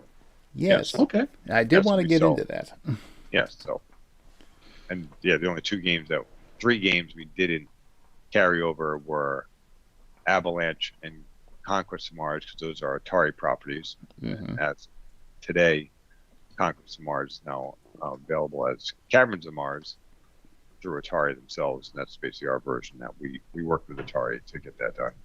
And then Avalanche is still sold through Atari Age, but who knows? Maybe someday soon they'll be available at Atari as well. Mm.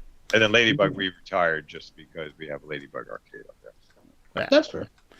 So, Bob, what about you? Any games you've had to unfortunately give up on? Well, I don't have the same answer as John, but yes. There were a few. I actually gave up on Frenzy for a while. I figured out some. Yeah, but I did end up finishing it, and Alan McNeil actually helped me. The programmer awesome. of the arcade version. Yeah, he was very helpful in it. Because I asked him, if you were going to make a 2-player simultaneous version, what would you do? What would you have done? So I tried to do as close as to what he told me. But as far as ones that I abandoned and didn't finish, Defender. Defender, just Battlezone. I was trying to do the drawing, the line drawing of the vector.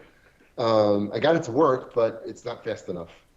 So I left it. I wanted to do it the vector way. I was doing 320 mode on the 7800, so I wanted to do it the vector way. But Defender I had going, but I was having too much trouble with anything that happened off screen, and there was a lot of slowdown. Trying to take care of everything. So I just said, you know what? If anything comes of it, and that was around the time when Atari bought, Atari Age merged or bought whatever, however you want to say it. And so I said, you know what? I better just stop this anyway. So I'm not getting anywhere with it. So I'm done. Okay. I was so looking forward to seeing that one. But yeah, well, if they should somehow acquire, I don't know who owns it now. Williams, I don't know. Midway does? Okay. Yeah. Midway acquired I believe, all the Williams properties. So. If Atari should somehow acquire the license for that, I'll pick it right back up. If it's any consolation, I'm absolutely terrible at Defender, so I wouldn't have gotten far in it if you had ported it accurately. So am I. I'm terrible at it too, but I love it anyway. It's a hard one. Oh yeah, totally. Defender's just great. Now, I have to digress for a moment and address my sister who asked a question in chat. Sharon, nobody here made Journey Escape for the 2600. Yeah, that wasn't a homebrew title. It was one from way back when on the who was the company that made it? They only made like one other game, was it? Data Age. Data Age. They made a bunch of games. Yeah. Not a bunch, but it's at least 5 or 6, maybe more than that. Oh, I'm stupid. No. Journey is one of my favorite 80s bands. I've seen them in concert probably like 15 times. So Nice. Oh, nice. Never know. If we can get Neil Sean to give me the rights. Or Steve. I don't know if Steve Perry owns the rights in there, but I'd love to do the music for it. Hey, that'd be an idea. Port the arcade game. Yeah, that'd be awesome. But so, like I said, I wanted to ask you a little bit more about the whole Champ Games thing after the Atari Age buyout. Sure. So, because that's why I scrambled to buy as many of your games off Atari Age as I could, because it was like, oh no, these are going to be gone. They're never coming back. But all of a sudden, they were back. Yep. Yeah, it was a little bit of a shock. I mean, certainly I understand Al's position, so there was no, we had been, that did not come out of the blue for me. I mean, we always knew that there would be a chance that would happen any day. The other shoe was going to drop. So when it happened to happen, it certainly wasn't the most exciting thing I had ever heard, but it was like, that's just what was happening. So at that point, I either had the decision to either just abandon making games to the 2600, because that's, people always ask, like, well, how come you don't do an original game? Which I think I do kind of do original games in the sense that, I don't make the games exactly like the arcade. We always try to add in new levels. We add in new, features and stuff like that. So, I'm personally, I graduated with a degree in computer science and engineering. So I look at the games. What brought me to the 2600 and intrigued me to begin with was the technical challenge and the engineering problem of how do you get Zookeeper to run on a 2600? How do you get Galaga to run on a 2600? So that's what I do. I don't sit there and think, hey, wouldn't it be cool if there was a game that did X, Y, Z? Even though I have thought about that, but that's about as far as I get with something like that. I think about it and I'm like, well, my strength and what I really enjoy doing is, and what I get the most, whatever. I have to say something. Excuse me. I'm sorry, John. Sure. I don't mean to. I have to say something. I told, oh God, I forgot his name. I was talking to him about Defender, and Eugene Jarvis. I was talking to him about Defender, and I told him what John had done on the 2600 with Robotron, and he couldn't believe it. He says, "You got to be kidding me!" He says, "Yeah, he was able to get all the grunts on the screen with. He said, "That is amazing." He said, "Tell him that's awesome." So I said, "I will do that." Thanks, Bob. Actually, cool. Bob, I actually met Eugene. Eugene was at PRGE last year. And holy crap! He stopped by.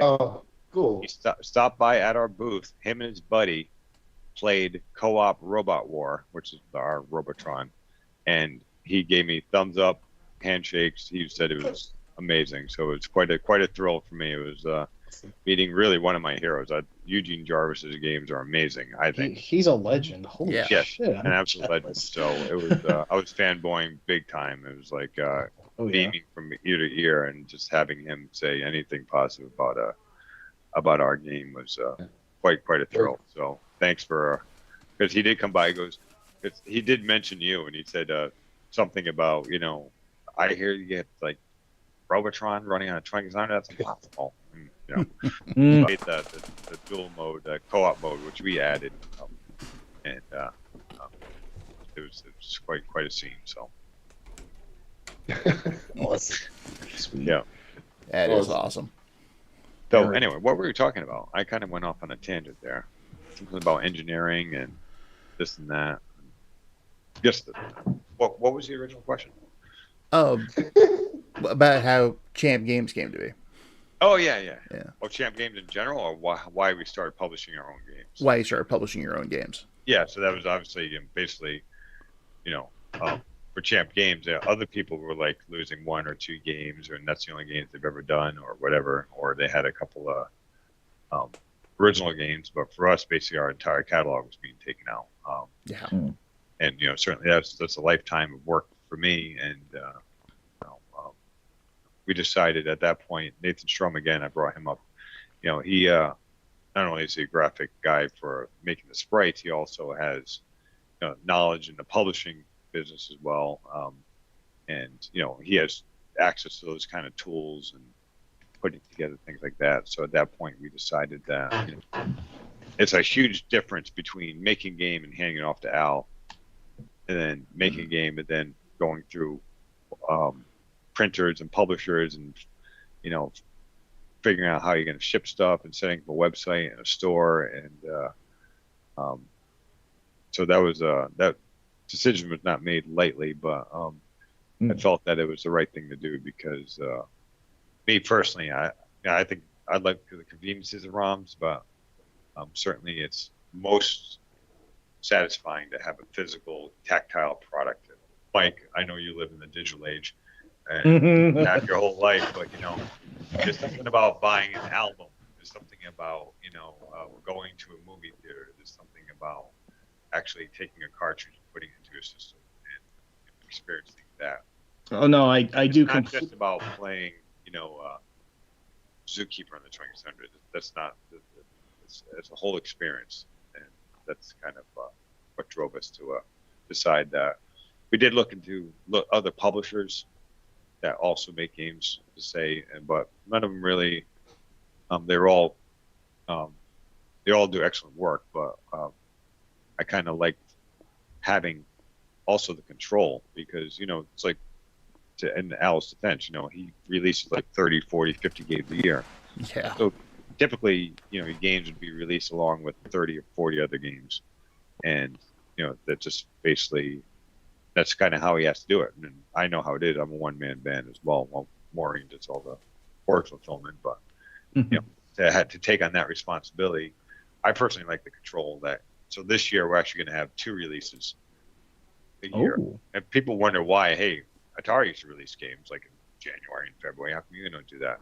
The reason why is just pricing. And we could do it. Yeah. It would just cost $80 or $90 a game because you cannot understand the benefit of bulk discounts until you try to print 10 copies of a box versus 1,000. So if I 10 games and I get 200, of this game and 50 of that, and then I hit that 1,000 mark, the prices are exponentially lower for everything.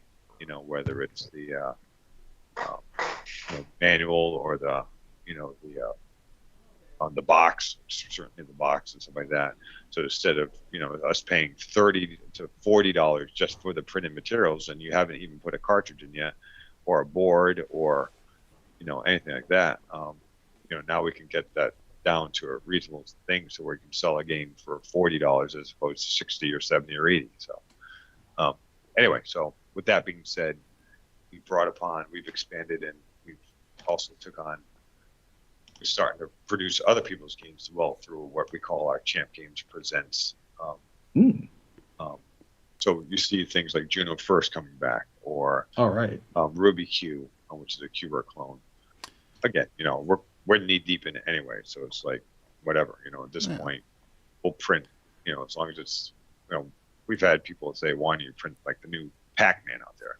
Like I said, we're not gluttons for punishment. We're not trying to, take a very well-known IP and exploit it. We're exploiting anything. It's basically, there's a lot of work and dedication that goes into these ports from all people. So that's so we're taking on Star Castle Arcade, things like that, and less known properties that people they were removed from the Atari store as well. So anyway, so that's kind of the birth of the Champ Games publishing side. Obviously, Champ Games, the development side, has been around for coming up on 30 years now. So very nice. I will say that doing Champ Games Presents did give me a chance to get at least one game that I wanted to get from Atari Age, but I ran out of money.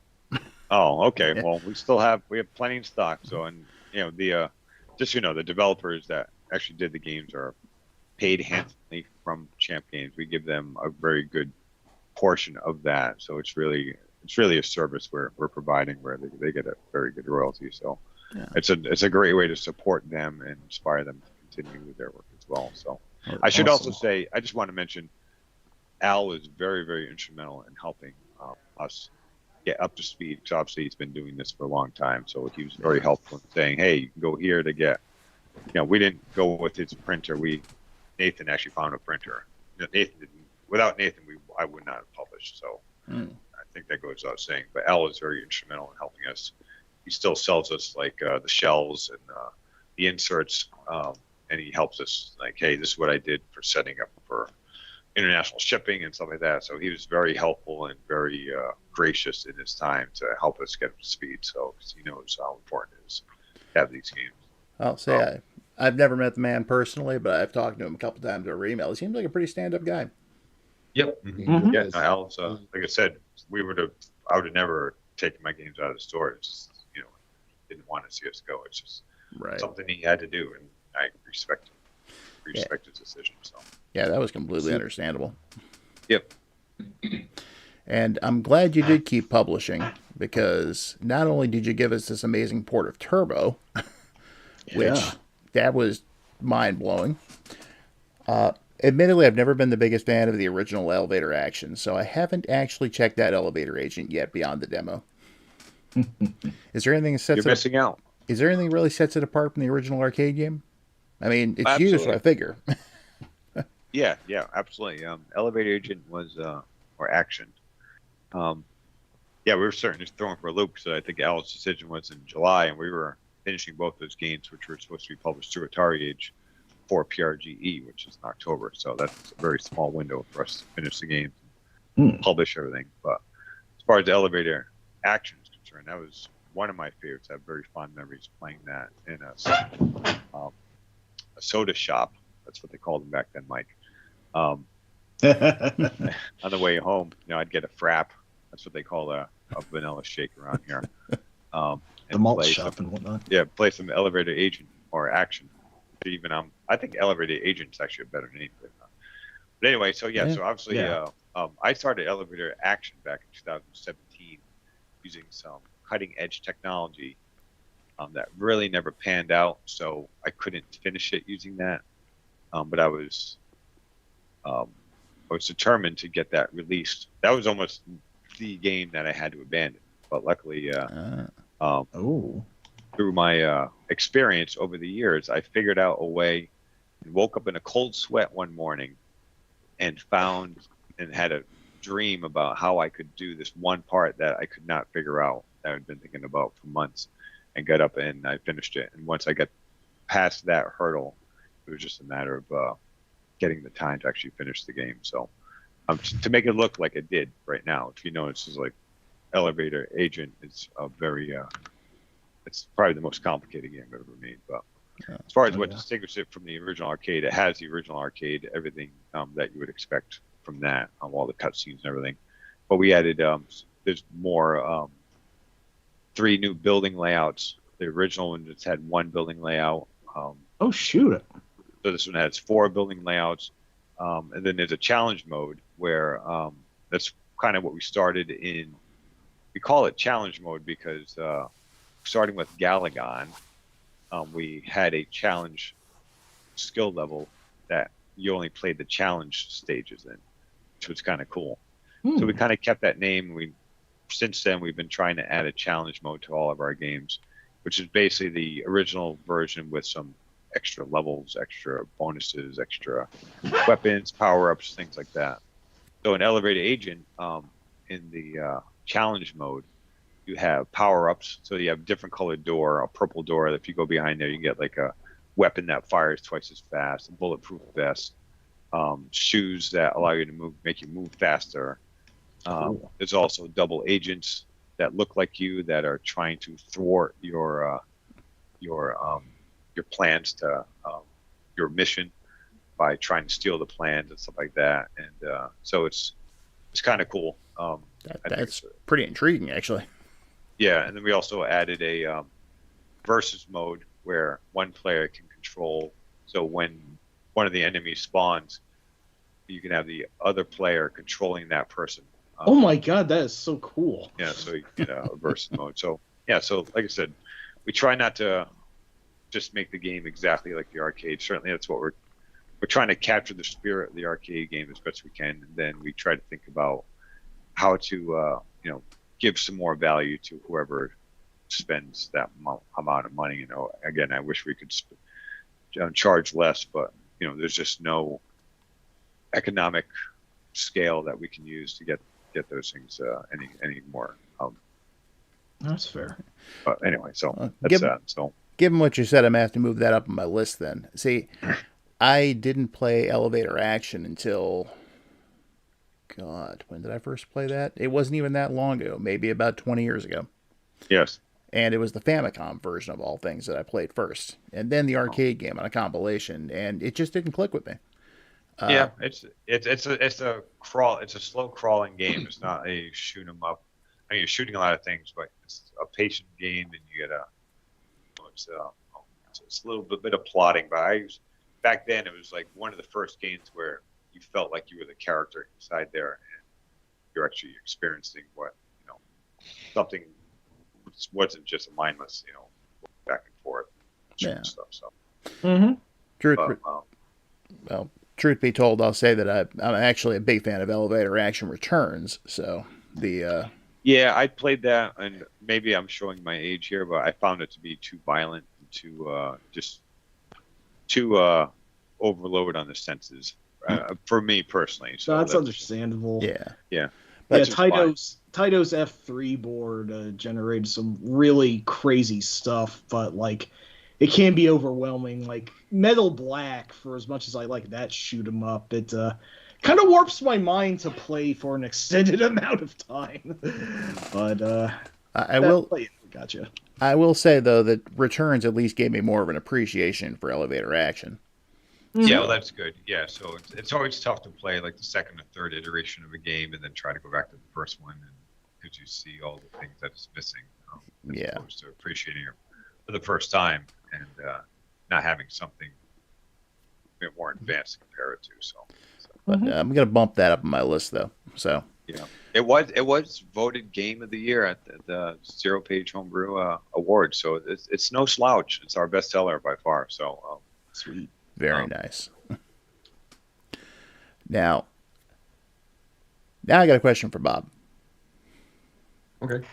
Now, I recently saw that, well, everyone over on Atari Age saw recently that a couple of your games are being reissued through Opcode Games. So, yeah, how'd that come about? Eduardo actually contacted me about a couple of them that I actually didn't want to put out again because I was too afraid. I was too afraid to put them out again after they got removed. But there were a couple. There were like one or two that I said, okay, that should be all right. I don't think anybody's going to make too much. Like Uniwars and the Mooncrester. Hopefully that's not. Those aren't big. Names. I'm trying not to. I'm trying to say this the right way because I don't want to come off as. They were B level titles, so they weren't. Anyway, he contacted me, and those two were okay, and there was there was another one. I can't remember the other one. I'm sorry. There was a third one that I'm sorry. It was Uniwars, Mooncrester Uniwars, and there was a third one, and I'm looking at my list. I can't. No, where is it? All right. Well, anyway, I think he was trying to get Casey Munchkin for a while, but I don't know. I think that might happen. I got to talk to him again. But those are the ones that are kind of like I don't want to do any of the big ones because I'm too nervous now. But Pac-Man, that's understandable. Yeah. But yeah, those two and possibly Casey Munchkin. I'm not sure where we stand with that, but I have to check with him.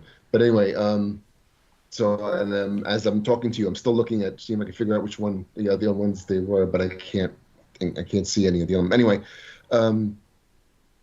but yeah, he contacted me and he asked if he could, put those out, and I said, all right, those, yeah, we can do those, and that's how because he was putting two other ones out, Popeye and another one I forgot. I'm sorry again. Keystone Coppers. Yeah, and the four of those are getting put out at the same time. So that's how he said he wanted to do that, and he was very kind about it. And I said, okay, thank you, thank you for contacting me, thank you for wanting to. But that's how that came about, actually. Well, I'll say that I did pre-order a couple of games. but neither of them were Mooncrest or Uniwars because I already had the original Atari Age releases. Okay. That makes sense. Yeah. And if we were living in Japan, Mooncrest might be a huge thing, but because I know that was really big in Japan, but not so much over here. I mean, Terra Cresta came out after that, but no one noticed. Alas. So yeah, they had a lot of bootleg things like Eagle and oh yeah, there were a couple of other ones that were a lot of bootlegs. But yeah, I didn't notice that until I started doing it. And funny enough, Mooncrest was one of the two. The other one being Astro Blaster. That I actually took the arcade ROMs and got the movement tables for the enemies out of them. I started changing random places in the arcade ROM until I saw something change. So then I knew I hit the point where there were tables stored, movement tables stored. So I started changing them more and more in that area until I figured out what was going on. Scramble was there. There's three of them. I did. Scramble, I got the terrain data out of it. But I got, once I figured out how to get the tables out of there, then I had to divide everything by 2 because in this 7800 you have to divide everything by 2 because everything on 320 mode everything moves by 2 pixels increments. So the horizontal movements had to be divided by 2. So I set up all the tables and that's how I got most of the movement, especially in Astro Blaster. I went off on a tangent. I'm sorry. Oh no, not at all. That's basically what's happening. that's okay. I gotta say that the first big order I put in from Atari Age back around 2017, maybe 2018. Astro Blaster, I think, was the first game I played out of that. And I just remember turning on and hearing that entering Sector Wars, play Astro Blaster, and it's like, holy crap! It's just like it's like the arcade game. Yeah, I got code. I used the speech code in Berserk and Frenzy, and I reused it in there to at least get the title. You know, when you first turn on the game, I was going to start using it in game, but the fact that it stopped, the action stopped when you had to speak. When it had to speak, I said I can't do that because you're shooting, and all of a sudden everything stops and it speaks, and then you continue shooting. I'm like, no, that's not. That's not good. Yeah, that I think I ended up getting that along with Astro Fighter, the Frenzy, which I had also never played at that point. Seeing as I never knew anybody with a ColecoVision, and I never saw the original arcade game either. And there were a couple other ones, and I think Junior Pac-Man was one of them. And well, like I ordered Super Pac-Man first. It's funny. I remember at the time I was posting on Instagram a lot, and I'd posted Super Pac-Man. And it's like, got my first 79 homebrew, and it is great. And then later on, it's like, I had this box coming, and it's like, Super Pac-Man, you will no longer be alone. So, yeah, those were some fun times. It's so weird because I was thinking today about the best route in the bonus levels of Super Pac-Man. You know, what is the best route to take to get, you know, everything as quick as possible? And I was looking online just completely out of curiosity, just because I happened to be thinking about it. And I started reading the article, and they're saying the best, and you could even use these patterns in Bob DeCrescenzo's board on 700. I went, wait a minute, I wasn't even looking for that. Cool. It's weird. I love when stuff like that happens. Yep. Yeah. I remember. Very weird, but it's. I was going to say, I remember once reading, I'm not sure if you guys are familiar with Brett Weiss's books that he's done. Yeah. Yes. Yeah, is the first one he did that was the 100 greatest video games from 1977 to 87. I pick up the book. Now, I'd known Brett. He contributed a couple of stories to one of my books. And I'm flipping through it, and I get to the Pitfall 2 section. And as I'm reading through it, all of a sudden, it's like, wait, this looks awfully familiar. I wrote this part. He quoted me from a review I'd done years ago. That's very cool. So, but very cool. So a couple other questions for you guys. If there was something you'd improve with either the 2600 or the 700, what change would you make? You mean the hardware? Yeah. Like something that might make your lives easier as programmers.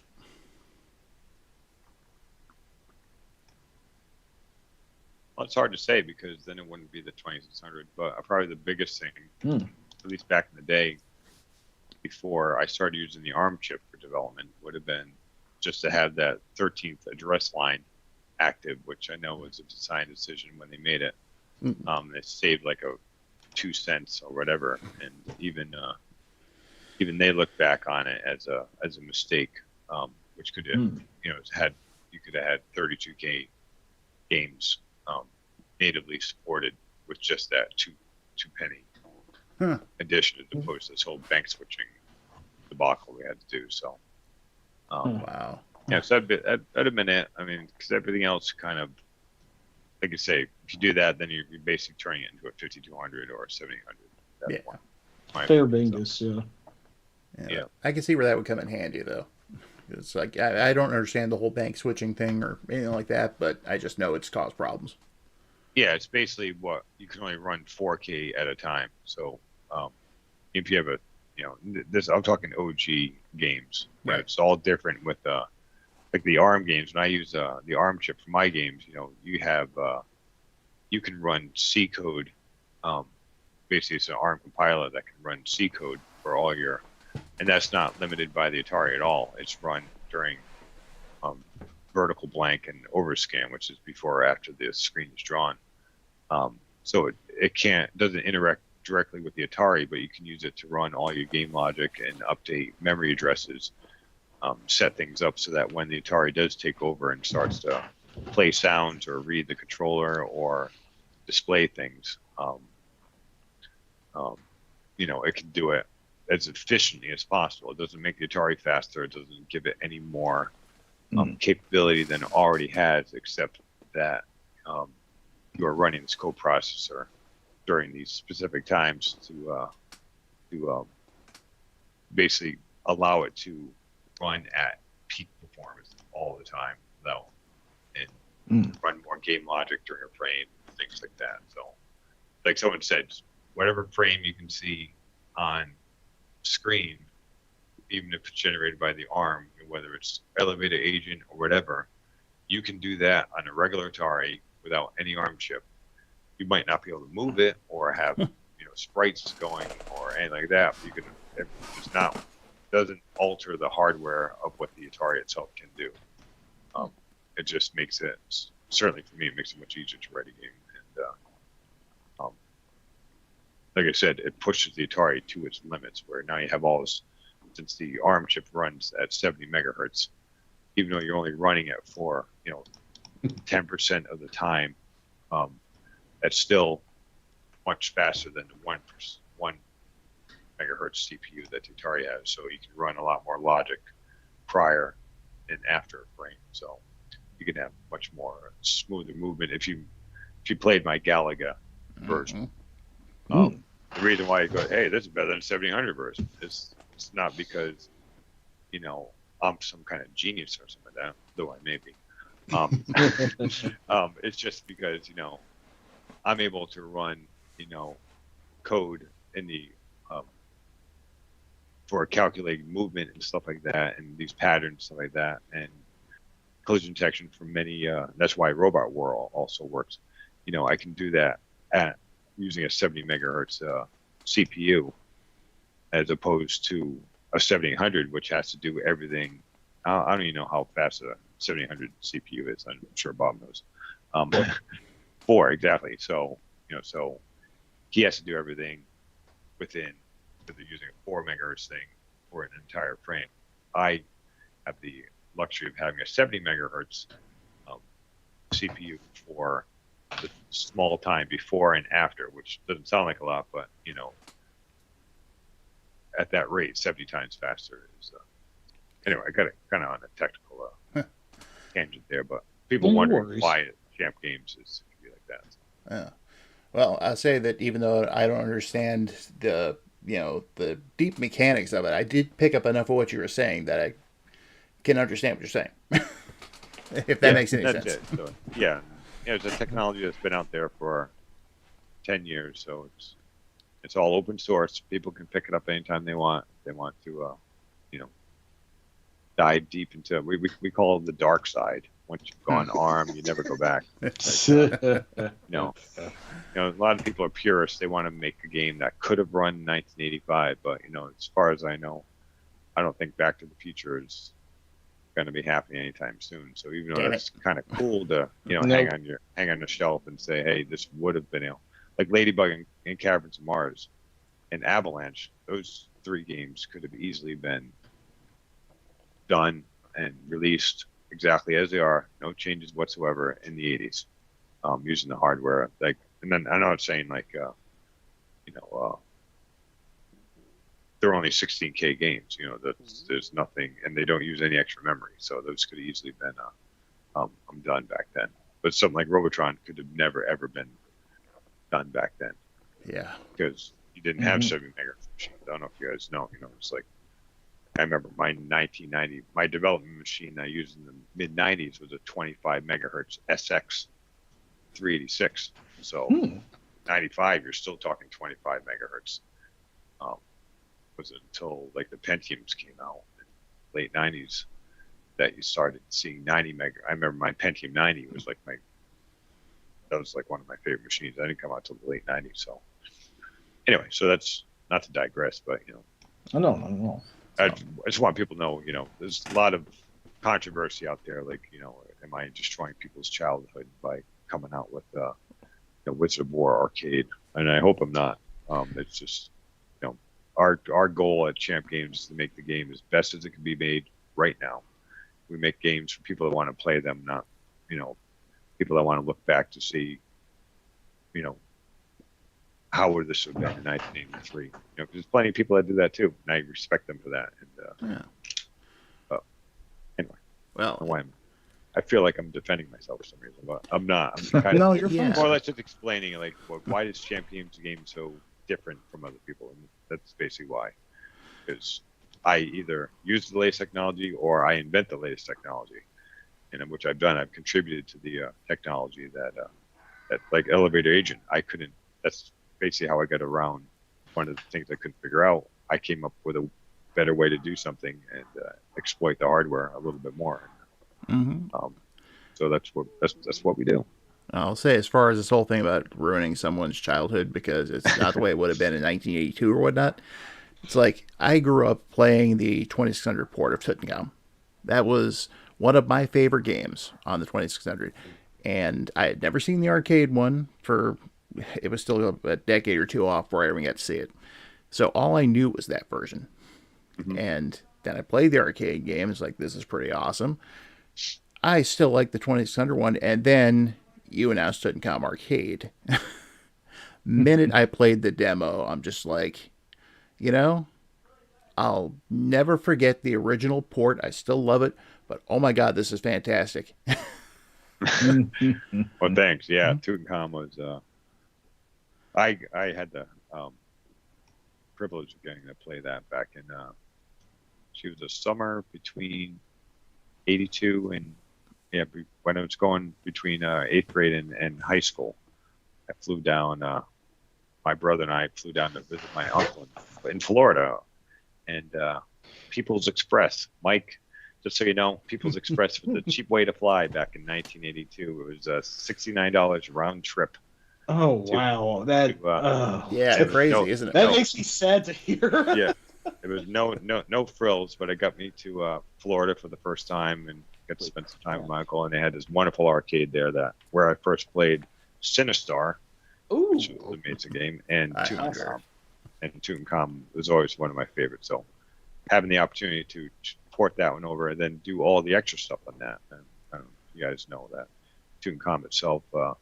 The original game was great. We went above and beyond. I think we did anyway. We added more levels, we added more monsters, power-ups, and traps, and things like that. So we can still play the original. I will say I noted that one of the things you added as far as the treasures are concerned was a nice nod to one of my all-time favorite films and my favorite film series of all time. Yeah, Raiders of the Lost Ark. That's the one. Yeah, you can thank Nathan Strum for that one. He came up with all the ideas for the. He did some research as to what kind of extra large treasures we could put in there. Very nice. It had the cat. I forgot what the cat's actually called. There's a name for it. Then the Ark and something else. I forgot. I should know this, but I don't. Yeah, I just remember popping open that door, and all of a sudden there's the Ark of the Covenant. And it's like Indiana Jones would be so proud right now. Yeah. So that was. Tutankhamun was. That was actually that's one of the games first game I ever did the sound for. Oh, Bob's nice. been so busy with Atari, so now I have to learn how to do sound. But I do have a background in music as well, so it was actually a lot of fun. I took it on almost like an engineering task to figure out frequencies. Trying to exactly. So, so that's. I'm proud of Tutankhamun. I think it came out great. And it's one of my favorites, and that's kind of what we shoot for each new game. So try to make it a little bit better than the last one. So. Well, I do remember seeing when you just had like a proof of concept picture on the site, and so they're going to do Tutankhamun. I need this in my life now. Oh, great! Yeah, it's funny. We ended up that proof of concept got thrown by the wayside. I ended up doing it a completely different way because I think the way I did it, I ended up going full screen. It was going to be like only use 80% of the screen, but I figured out a way to have it go full screen, and I think it ended up being a much better game. And that almost like we're about a quarter into development when I changed the whole thing and went, this isn't working. Wow. So that was I'm glad we went the direction we did. So. Well, it turned out fantastic. I'll say that. Thank you. Absolutely. Now, Bob. Yes, sir. Same original question for you. If there was something that you could have changed about the 2600 or 700 to make your life a little easier as a programmer, what would that be? 7800. Two things. Okay. Sound chip. I had a feeling this was going to come up. I was watching a show with cousin Vinny. Hey. And he interviewed the guy from GCC, and they said they had a sound chip ready, a new different sound. It would have cost like $1 or something like that to add, but they didn't do it. I forgot why, but yeah, that would be one thing. And the only other thing is probably in 320 mode to be able to use all 7 palettes. In 320 mode, you only get 2 palettes, each with, if you have transparency turned on, 2 colors. So you really get 4 colors and possibly a 5th and the 6th if you don't pair the color up with itself or transparency. So that's why the ghosts. I said ghosts. Wow. In Pac-Man Collection, the Monster's Eyes have that little color through them because that was the only way I could get the white. Because you can't have. I couldn't. That was the 3rd color, and you couldn't have white against itself. It had to be because they're in color pairs. In 320 mode, the colors are in pairs. The pixels are in pairs, and in that pair, you can't. If you have transparency on, you can't have the same color with itself or with the background. So I had to pair it with another color. So that's the other thing I would change. I would be able to use all 7 palettes, all colors in 320 mode. That'd be nice. 320B. That would be rad. Is this question for you then? Is this why the ship in your Port of Galaxian kind of looks yellow? Which ship? The player ship? Yeah. Not intentionally. No, I didn't think it was. But I remember you said you'd, basically worked off your code for Univars for that. Mm-hmm. And yeah, sorry. Yeah, the player ship in that is yellow, and there's a lot of yellow on the screen, so I figured it just carried over because you weren't able to use more colors. I'm trying to remember now. There was blue, teal, white, and then the other one was red and yellow. Oh, possibly, red, yeah. Because I know the flagship red, yellow, and blue. Blue is the third color. That's why there's not much blue in the flagship. There's like 2 dots of blue because that was all I could do because I couldn't pair it with anything else in the flagship up top. So yes, it's very possible that's why it's yellow. I have to look at it again. It's been a while. It's been a minute since I've seen it, but yeah. I thought it might have been something like that. But yeah, having some. Oh, hey, Prime's here. So. Hey, Prime. What up? Prime is actually for you and John, who I don't know if you've ever seen any of the covers of my books. He's done the art for all of them. He's a fantastic artist. Oh, yes. In fact, I'm pretty sure I recommended him to you, John, at one point. Or, I don't know, I was like, if you need someone to do a cover for Tutankhamun, I know a guy. Oh, good. No, we're always looking for artists. So have this guy reach out to me because that's always the long pull for us when we try to do a release. I can do everything except the artwork, and Nathan has like 600 projects he's working on. So we're always looking for artists that would be interested in doing the artwork for our. So they have like 20 games coming up. So if you see the chat there, that's him in green, Scroll Boss. Okay, Scroll Boss. Yep. And he's a phenomenal artist. Oh, wonderful. Yeah. So send us a message at champ.games@gmail.com. Yeah. I think that'd be awesome to see his cover actually, his artwork gracing the cover of an actual game, not just my books. Absolutely. Yeah. Hey, Rob, seriously, I'll reach out to you after this, and we can get in touch if you think he'd be interested. Oh yeah. Yeah, we have a bunch of projects. So. Yeah, I know he was swamped more towards the beginning of the year, but I don't know what's going on. I haven't actually talked to him in a little bit, but okay. Prime, hopefully you can you're able to hear us. Okay. But yeah, by all means. So always looking out for. Yeah, Scroll Boss is just the name of his website to use. Just goes by Prime Up. Wonderful. So, but always wanted to help out people who've helped me out. He did the cover for my first book, pretty much for free. Oh, yep. I paid him for all of them since then, though. But that was back when I was struggling. I had small children and was just putting out my first book, and I did not have the money to pay for stuff like cover art. Yeah, that's. So, but let's see. I know I had a couple more questions down on the list here. Yes, there's a good one. What arcade game would you like to port the most out of all the ones that you haven't ported yet?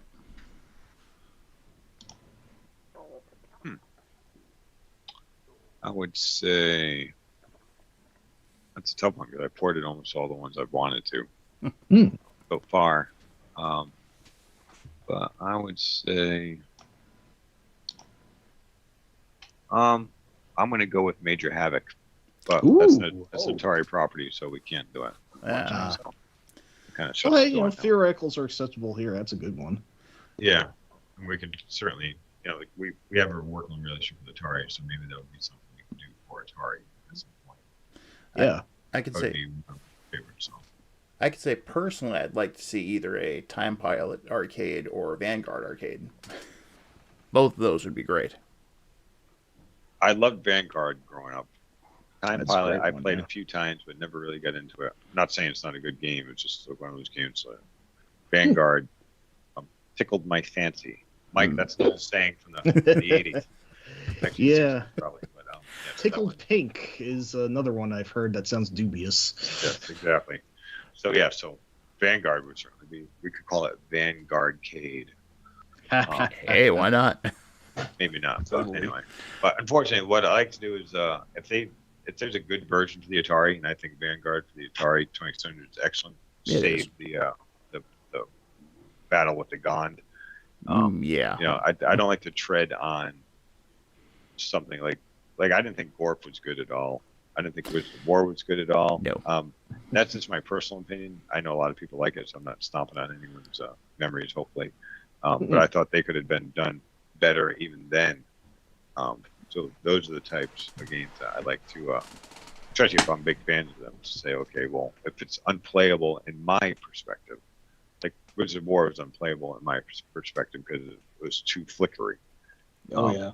So if they would have expanded that to 8K, they could have done a much better job using the technology of the time. So, and same thing with Gorf. Gorf just felt lifeless. I thought it was very admirable effort, but just felt lifeless to me. Maybe it's lack of sound or lack of something. It just didn't feel like Gorf to me. So that's kind of anyway. So kind of how I feel about Time Pilot, the Coleco version they did. It's slow, it's sluggish. It doesn't feel like the arcade game at all.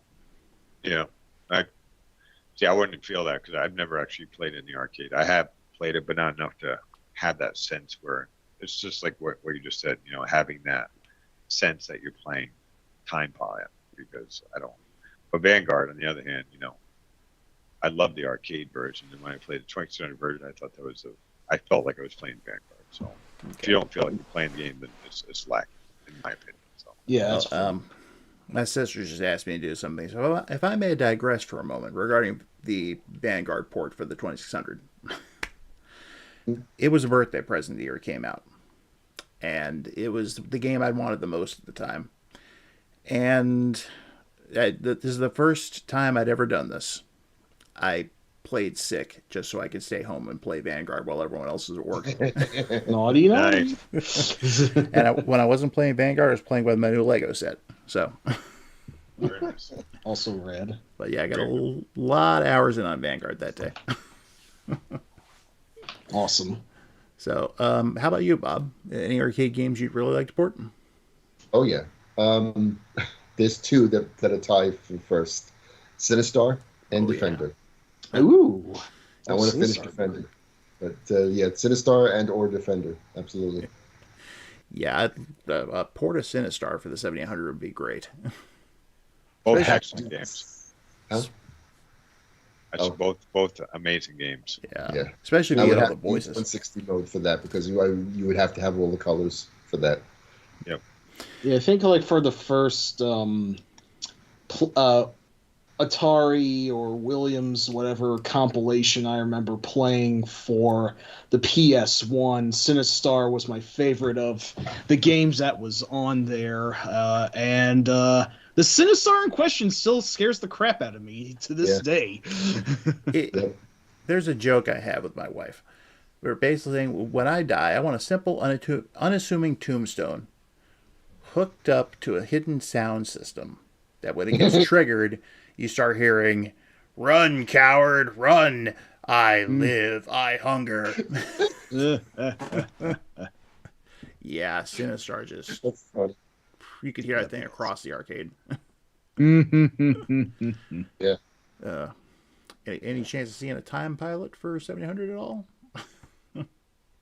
I think someone was working on it. I hate to say it this way, but probably not by me.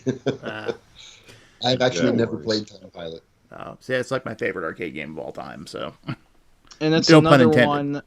And that's another one I learned about from Konami Arcade Classics on the PS1.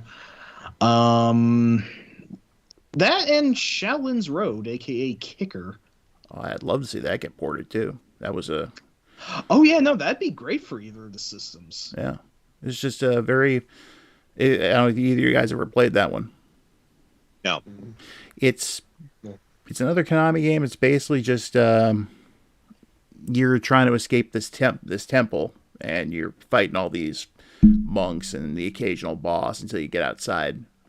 It seems like it would be doable on the 7800, maybe on the 2600, but it would probably take a few leaps there. But it would be a cool game to see. But yeah, Mike, that was the whole reason I wanted that PS1 disc, was to get Time Pilot. Oh yes, oh, totally believable. Yeah, I'm pretty sure you didn't want it for Road Fighter. No, I did not want it for Road Fighter. Did we start Time Pilot? I could have sworn the programmer started Time Pilot. I thought, or am I misremembering? I distinctly remember seeing something on Atari Age that someone started a port of Time Pilot to the 7800, but nothing ever came of it.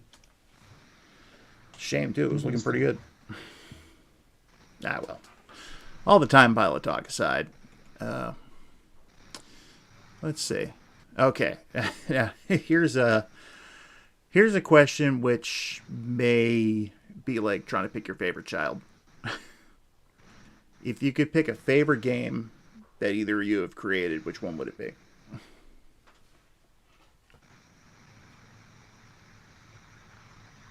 Yeah, it's a little tough for me.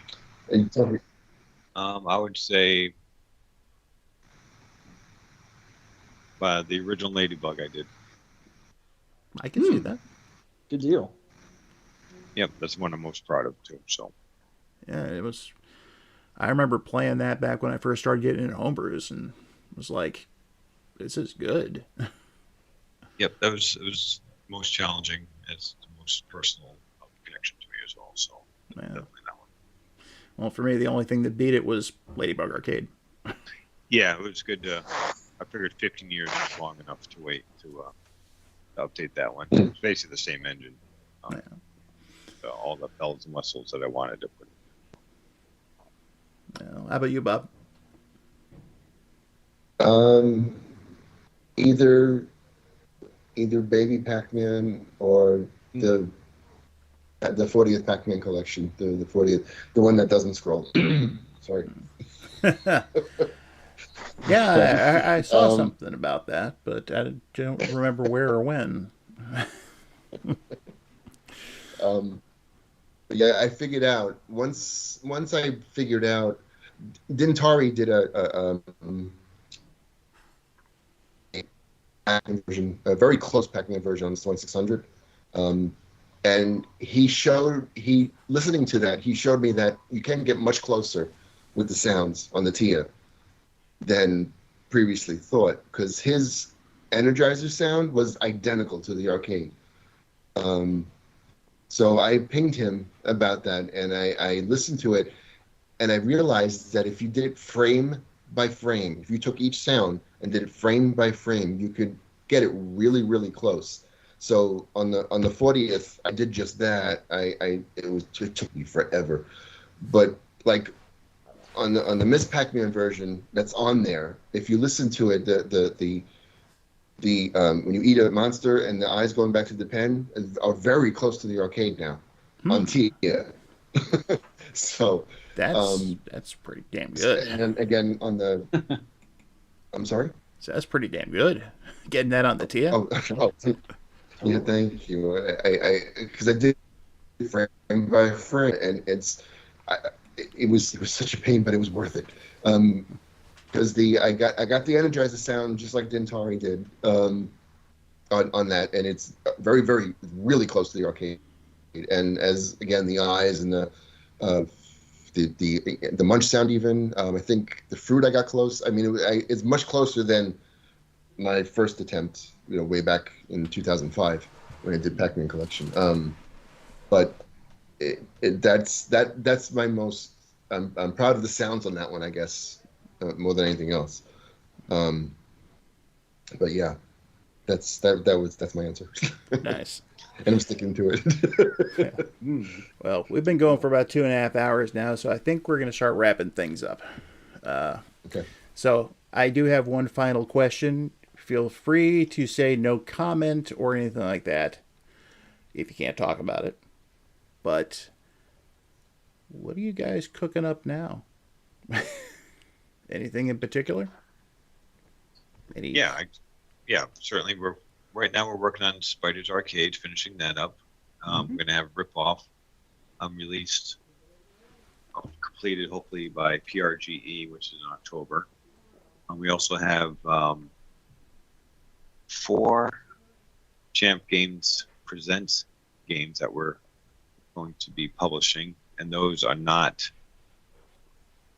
games that were in the Atari store. Those are new games. Oh. So 2 from Chris Walton. Actually, when I say 2 from Chris Walton, actually one of them is Xevious, which is a port of Xevious. Yes. And that one actually is going to be a Champ Games release because I'm going to finish it with Chris. So he's going to be credited as the lead programmer, but it's going to be a Champ Games release. So we'll have all the Champ Games bells and whistles and the title screen. So that's one of them. And then there's another game from Chris that we'll be releasing. Then a couple games from, maybe 3 games actually, from Carlos Santano. We published 2 of his games last year. That was the End Stratobox. So we have 3 of his games, and then there's 2 other developers that are working on games that we're hoping to release as well. So, and Champ Games themselves, we actually have another dual stick game. That's all I'll say for now, just because I'm not sure when we'll be releasing that, but we're hoping to get that done by PRG as well. So we have a big year planned, 8 to 10 games coming out this year if all goes well. It could be as little as 1, but it's going to be at least, hopefully we're shooting for 8. So then of course we have, I think 6 or 7, well, even more than that, probably 10 to 15 games that are all in certain levels of completion or proof of concept that we have enough stuff to work on for probably the rest of my life. Wow. Right. So, and didn't you also announce there was like a new improved version of Draconian that's coming out? yeah, that is not right. There was a little something happened on Atari Age, and Daryl kind of walked away from the community for a little bit. So that's on hiatus right now. So Okay. yeah, so it was announced, but then something happened, had nothing to do with us, and he basically said he's done with Atari stuff, at least for now. And I don't want to get into the particulars of that. Again, we weren't involved at all. All I got was the messages, I'm not doing Draconian 2. Yeah. So there's no need to get into that. Yeah, so, but we're hoping that he had to change of heart. Because I think it would be amazing, the plans that they had. They're going to expand it to 64K and have all new features, kind of put in a challenge mode type thing, put in better voices. There's a lot of plans for that, so we're hoping that originally that was supposed to come out later this year, but again, it's on the shelf for now. So. Well, my original copy will have to suffice then. Yeah, the original is certainly more than adequate.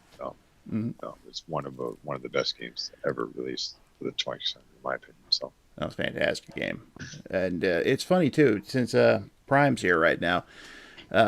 He and I got to talking about Bosconian, and it's something he termed the Bosconian factor when discovering an arcade game that you didn't know about. Because of on Namco Museum Volume 1 for the PlayStation, there's you get your Pac-Man, Galaga, and all that, but then there's a couple other ones like Toy Pop and Bosconian. And yeah, I was going to say I never heard of Bosconian before I got into the Namco museums, and that's actually my personal favorite of the games that are on the first one. And the same thing with being Prime. Awesome. Yeah. It's a great game. Yeah, that happened to be Nathan Strum's. Nathan did the graphics of that. That was one of his favorite games. So when he works with Daryl throws him a bone every so often too. So much deservedly so. So Nathan was very instrumental in getting that done as well. So well, tell him thank you for that, because I really enjoyed that. Absolutely. And how about you, Bob? I am not actually. I'm not working on anything right now. My main job has been a little bit stressful. So I'm not really doing anything right now. I'm trying to get through. My job's been kind of a bear too, but there are times. It is what it is. Exactly. So, well, hopefully, if you get something else that's going to be coming out, something else Atari will publish directly. I will say, when they made the announcement about the 700 plus and the games that were coming out, I didn't spring for the system or the majority of the games. First one I pre-ordered was Bounty Bob. That's awesome. So I think when I got my 700 plus, I'm pretty sure what I bought with it was Space Duel and Caverns of Mars. Mm-hmm. Oh, great. It's awesome. Mm-hmm. So like I said, you guys' games make up the majority of my homebrew collection there. So on that note, I just. Very kind. Sorry, you were saying, Bob? No, I just said it's very kind Oh, well. of you. Thank you. On that note, I just want to say thanks to both of you for being on here. And thank you for giving us all these fantastic games. And looking forward to whatever you both do in the future. Because, some that John just talked about. And hopefully, Bob, when the job lets up a little bit, maybe there's something else you'll be working on. Mm-hmm. Wonderful. Well, thanks, Rob. Thanks for having us on. Thanks, Mike, for bringing a younger yeah, I didn't want to perspective to dominate. this whole thing. Yeah, thank you. I didn't want to dominate the chat with my relative 90s crap that I could gush about, but no, we love the 90s, so that is show. So same here. Exactly. So, Which Bob, is hey, Bob, as always, Bob, it's great to see you as well too. So. Yeah, same here, man. It's always a pleasure to see you, John. Yeah. And thank you, Michael and Rob, for having me on, having us on. I really appreciate it. Absolutely pleasure, sir. So, I will see both of you over on Atari Age again, I'm sure. Absolutely. Yep. So I live there. Yeah, that's pretty much one of the only forums I go to these days. So yeah. All right. So, and everybody else, thank you for tuning in, and hopefully you enjoyed this conversation about the inner workings of 2600 and 1700 homebrews. And by all means, check their work out. I have a link to Champ Games website right in the description of the video. Got a link to Bob's YouTube channel in the description as well. And just to put one other shameless plug in there, my books are still available.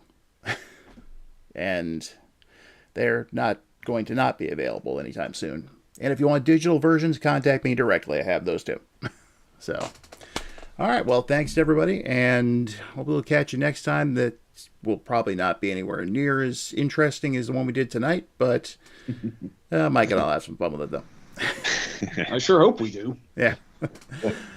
All right, guys. So everybody have a good night and have a fun. Enjoy. You too. Bye, Thank you. Bye-bye.